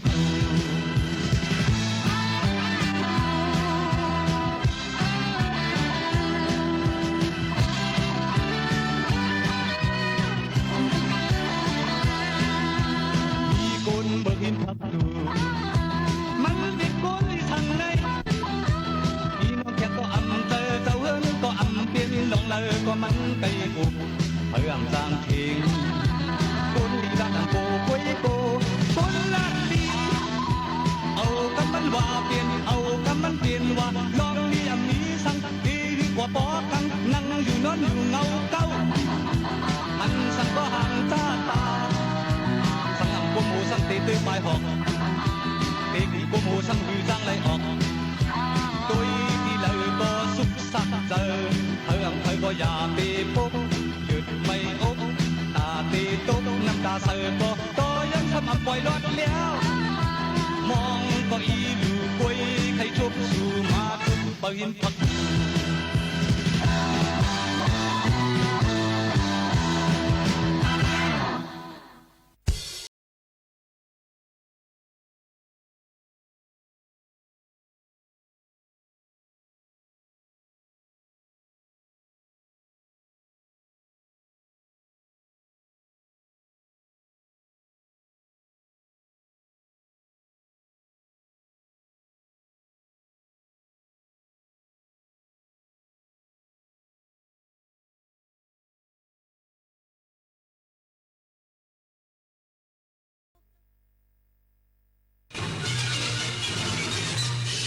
สถานีวิทยุกระจายเสียงแห่งประเทศไทยและเครือข่ายทั่วประเทศเสนอข่าวต้นชั่วโมง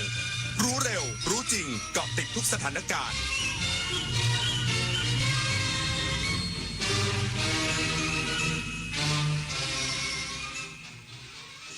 รับฟังข่าวต้นชั่วโมง 23 นาฬิกากับอานนท์ นันตะสุคนครับ คณะรัฐมนตรีเห็นชอบผ่อนผันใช้พื้นที่ลุ่มน้ำชั้น 1A ถึง 1B ในป่าสงวนจังหวัดสระบุรีทำเหมืองแร่หินอุตสาหกรรมของบริษัทปูนซีเมนต์ไทยอีกสักครู่ก็มาติดตามรายละเอียดครับ แสนอาลัยสมเด็จพระพันปีหลวงไทยทั้งปวงหมองหม่นก่นร่ำให้พระผู้เสด็จสู่ฟ้าสวรรคาลัย แนบดวงใจตามพระบาททุกชาติภพปวงประชาน้อมสำนึกในพระมหากรุณาธิคุณเป็นล้นพ้นอันหาที่สุดมิได้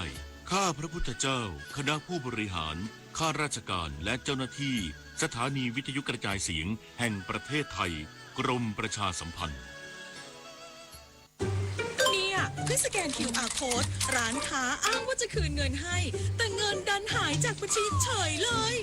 นั่นไงมุกใหม่มิจฉาชีพหลอกโอนเงินข้ามประเทศอะไรนะแล้วจะตามเอาเงินคืนได้จากไหนเนี่ยคงยากที่จะได้คืนแล้วล่ะคราวหน้าคราวหลังตรวจสอบบัญชีปลายทางให้ดีถ้าไม่ใช่สกุลเงินบาทไทยเป็นมิจฉาชีพแน่นอนเข้าใจแล้วต่อไปจะไม่สแกนสุ่ม4สุ่ม5อีกแล้วระวังเพจปลอมขายสินค้าหรือบริการที่ไม่มีอยู่จริงระวังวิดีโอคอลลวงเงินเหยื่อระวังหลอกลงทุนทางผลตอบแทนสูงเพราะวัยไหนอาชีพอะไรก็ตกเป็นเหยื่อของโจรออนไลน์ได้ระวังตัวก่อนคลิกทุกครั้งตั้งคำถามก่อนเชื่อทุกข้อความอย่ารีบจนขาดสติก่อนโอนทุกบาทเจอโจรออนไลน์แจ้งตำรวจไซเบอร์1441ตลอด24ชั่วโมงจำไว้ให้ขึ้นใจรีบโอนโจรยิ้ม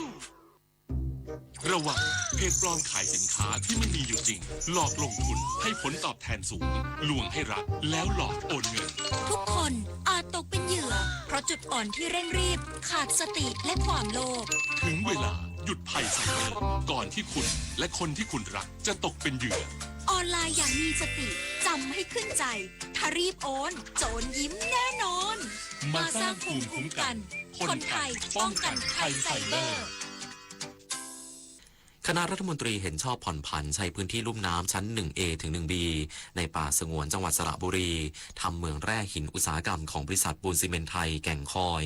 ภายใต้มาตรการสิ่งแวดล้อมและกฎหมายที่เกี่ยวข้องอย่างเคร่งครัดนางสาวลลิดาเพิดวิวัฒนารองโฆษกประจำสำนักนายกรัฐมนตรีแถลงผลการประชุมคณะรัฐมนตรีว่าที่ประชุมเห็นชอบให้กระทรวงอุตสาหกรรมผ่อนผันการใช้ประโยชน์พื้นที่ลุ่มน้ำชั้น 1A 1B 1AM และ 1BM ในเขตป่าสงวนแห่งชาติป่าทับกวางและป่ามวกเหล็กจังหวัดสระบุรีเนื้อที่ประมาณกว่า 2,500 ไร่ให้บริษัทปูนซีเมนต์ไทยแก่งคอยจำกัดทำเหมืองแร่หินปูนและหินดินดานต่อเนื่องตามประธานบัตรเดิมการผ่อนผันครั้งนี้เป็นไปตามแผนแม่บทการบริหารจัดการแร่และเป็นพื้นที่ที่เคยทำเหมืองมาก่อนผ่านการพิจารณาจากรายงานของ EIA แล้วและได้รับความเห็นชอบจากคณะกรรมการสิ่งแวดล้อมแห่งชาติพร้อมกำหนดมาตรการดูแลสิ่งแวดล้อมการตั้งกองทุนดูแลสุขภาพและพัฒนาชุมชนโดยรอบอย่างรัดกุมทั้งนี้การอนุญาตให้ทำเหมืองในรายละเอียดต้องปฏิบัติตามกฎหมายระเบียบและขั้นตอนที่เกี่ยวข้องต่อไปภรินาถ ขวัญแสนสุขรายงานรองนายกรัฐมนตรีและรัฐมนตรีว่าการกระทรวงการคลังมั่นใจนโยบายกระตุ้นเศรษฐกิจของรัฐบาลจะช่วยดันตัวเลข GDP ของไทยไตรมาส 4ให้ขยายตัวได้มากกว่า0.6%นายเอกนิติธานประภาสรองนายกรัฐมนตรีและรัฐมนตรีว่าการกระทรวงการคลังกล่าวถึงอัตราการขยายตัวเศรษฐกิจไทยไตรมาสที่3ของปีหลังจากสำนักงานเศรษฐกิจและสังคมแห่งชาติหรือสสช.เปิดเผย GDP ขยายตัวที่100.2ชะลอตัวลดลงจากไตรมาสที่2ที่2.8และคาดว่าไตรมาสที่4จะเติบโตเพียง0.6%ว่าเป็นตัวเลขที่ไม่ได้เหนือความคาดหมายแต่เชื่อว่าผลจากการผลักดันนโยบายกระตุ้นเศรษฐกิจของรัฐบาลทั้งโครงการคนละครึ่งพลัสโครงการเที่ยวดีมีคืนการเติมเงินผ่านบัตรสวัสดิการแห่งรัฐและการเร่งเบิกจ่ายงบประมาณมั่นใจว่าจะเกิดการกระจายตัวทางเศรษฐกิจทั่วประเทศโดยเฉพาะพ่อค้าแม่ค้ารายย่อยที่มีรายได้เพิ่มขึ้นประมาณ15-20%จึงเชื่อว่าเศรษฐกิจไทยไตรมาส 4ของปีนี้จะเติบโตมากกว่า0.6%นพศรแก้วคำรายงานกรมการแพทย์ฉลองความสำเร็จของโรงพยาบาลราชวิถีในการใช้หุ่นยนต์ผ่าตัดผู้ป่วยครบ 1,100 รายยืนยันศักยภาพการเป็นศูนย์ความเป็นเลิศด้านการผ่าตัดด้วยหุ่นยนต์ครบวงจรนายแพทย์ณัฐพงษ์วงศ์วิวัฒน์อธิบดีกรมการแพทย์เปิดนิทรรศการราชวิถี 1,100 Robotic Case The Future of Operate Here ฉลองความสำเร็จของโรงพยาบาลราชวิถีโรงพยาบาลแห่งแรกของกระทรวงสาธารณสุขที่ทำการผ่าตัดด้วยหุ่นยนต์ครบ 1,100 รายนับเป็นสถิติหัตถการผ่าตัดด้วยหุ่นยนต์มากที่สุดในประเทศไทย หลังเริ่มใช้หุ่นยนต์ผ่าตัดมาตั้งแต่ปี 2563 ด้านนายแพทย์จินดาโรจนะเมธินผู้อำนวยการโรงพยาบาลราชวิถีกล่าวว่าศูนย์ผ่าตัดหุ่นยนต์ของราชวิถีได้พัฒนาเป็นศูนย์ครบวงจรครอบคลุมศัลยกรรมหลายสาขาและมีจำนวนเคสสะสมด้านศัลยกรรมตับอ่อนสูงสุดในอาเซียนด้วยเทคโนโลยี Robotic Surgical System ที่โดดเด่นด้านความแม่นยำและลดระยะพักฟื้นซึ่ง 1,100 เคสในวันนี้คือจุดเริ่มต้นของการเดินหน้าสู่อนาคตการแพทย์ไทยโรงพยาบาลราชวิถีจะยังคงมุ่งมั่นพัฒนานวัตกรรมและสร้างบุคลากรรุ่นใหม่เพื่อให้ผู้ป่วยไทยได้รับการรักษาที่ดีที่สุดจากเทคโนโลยีระดับโลกนฤมลอุดมพรรายงานจบข่าวอานนท์นันตะสุคนอ่านรับฟังข่าวครั้งต่อไปเวลา 6 นาฬิกาติดตามข่าวที่นำเสนอไปแล้วได้ที่ www.thainews.prd.go.th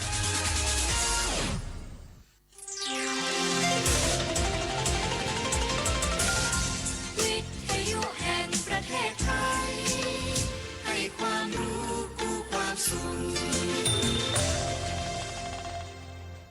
ต่อไปนี้ขอเชิญท่านฟังรายการเพื่อนฝันดำเนินรายการโดยจารุลินมุสิกพงศ์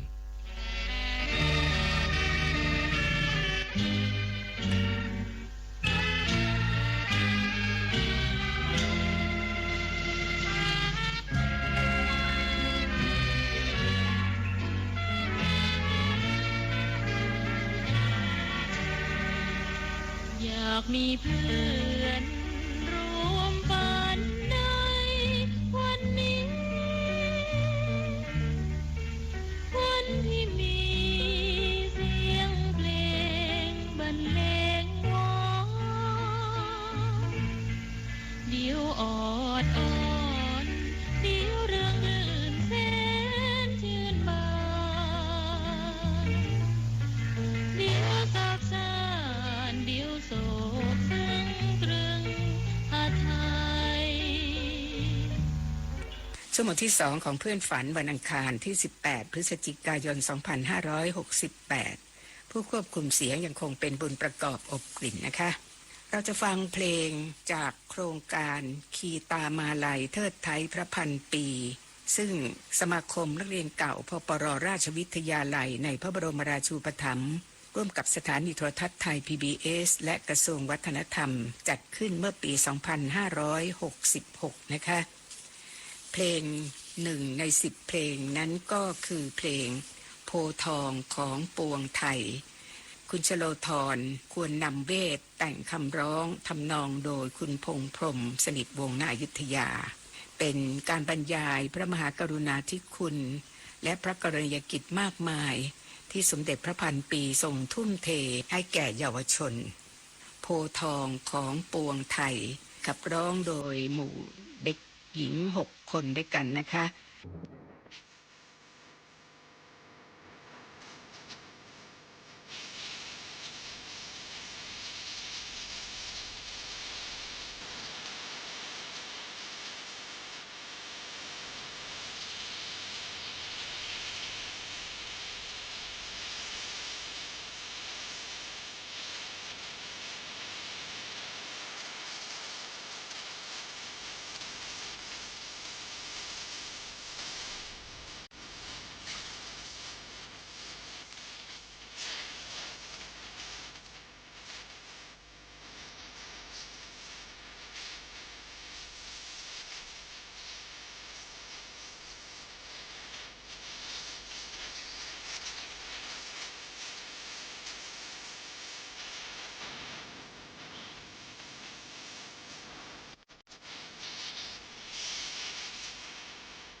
ที่จบไปนั้นคือเพลงโพธิ์ทองของปวงไทย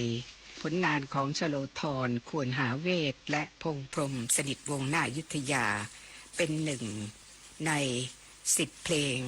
ของโครงการคีตามาลัยเทิดไทยพระพันปีนะคะ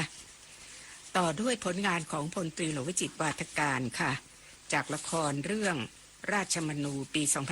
2479 เพลงชื่อเพ็ญแขคุณประคองพุ่มทองสุขและคุณประภาเป้าประเสริฐขับร้อง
ที่จบไปนั้นคือเพลงเพ็ญแข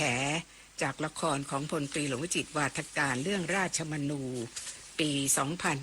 2479 นะคะคุณประคองพุ่มทองสุขและคุณประภาเป้าประเสริฐขับร้องค่ะ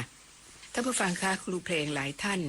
ได้นำเอาวรรณกรรมเรื่องต่างๆที่เกิดขึ้นในอดีตมาใช้เป็นเนื้อเพลง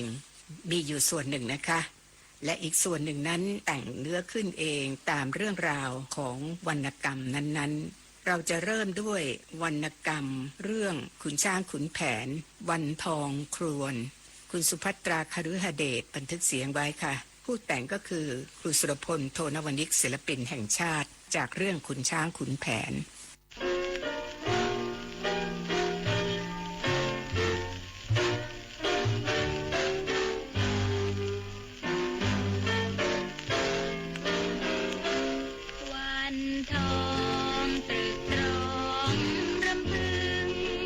ใจครวญคิดคำนึง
บเพลงที่มาจากวรรณกรรมเรื่องขุนช้างขุนแผน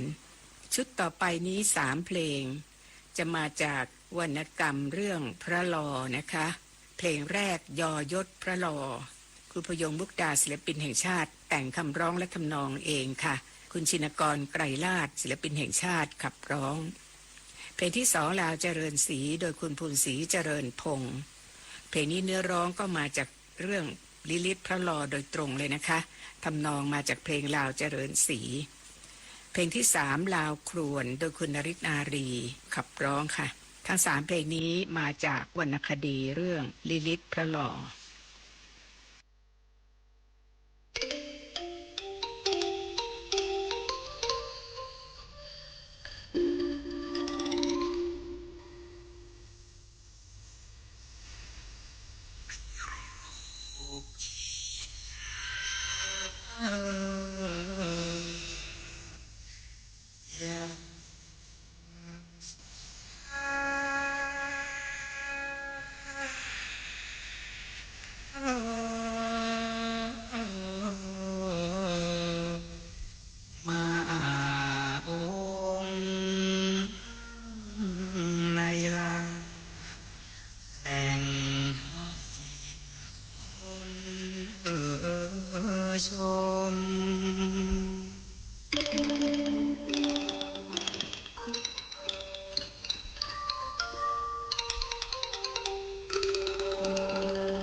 ศึก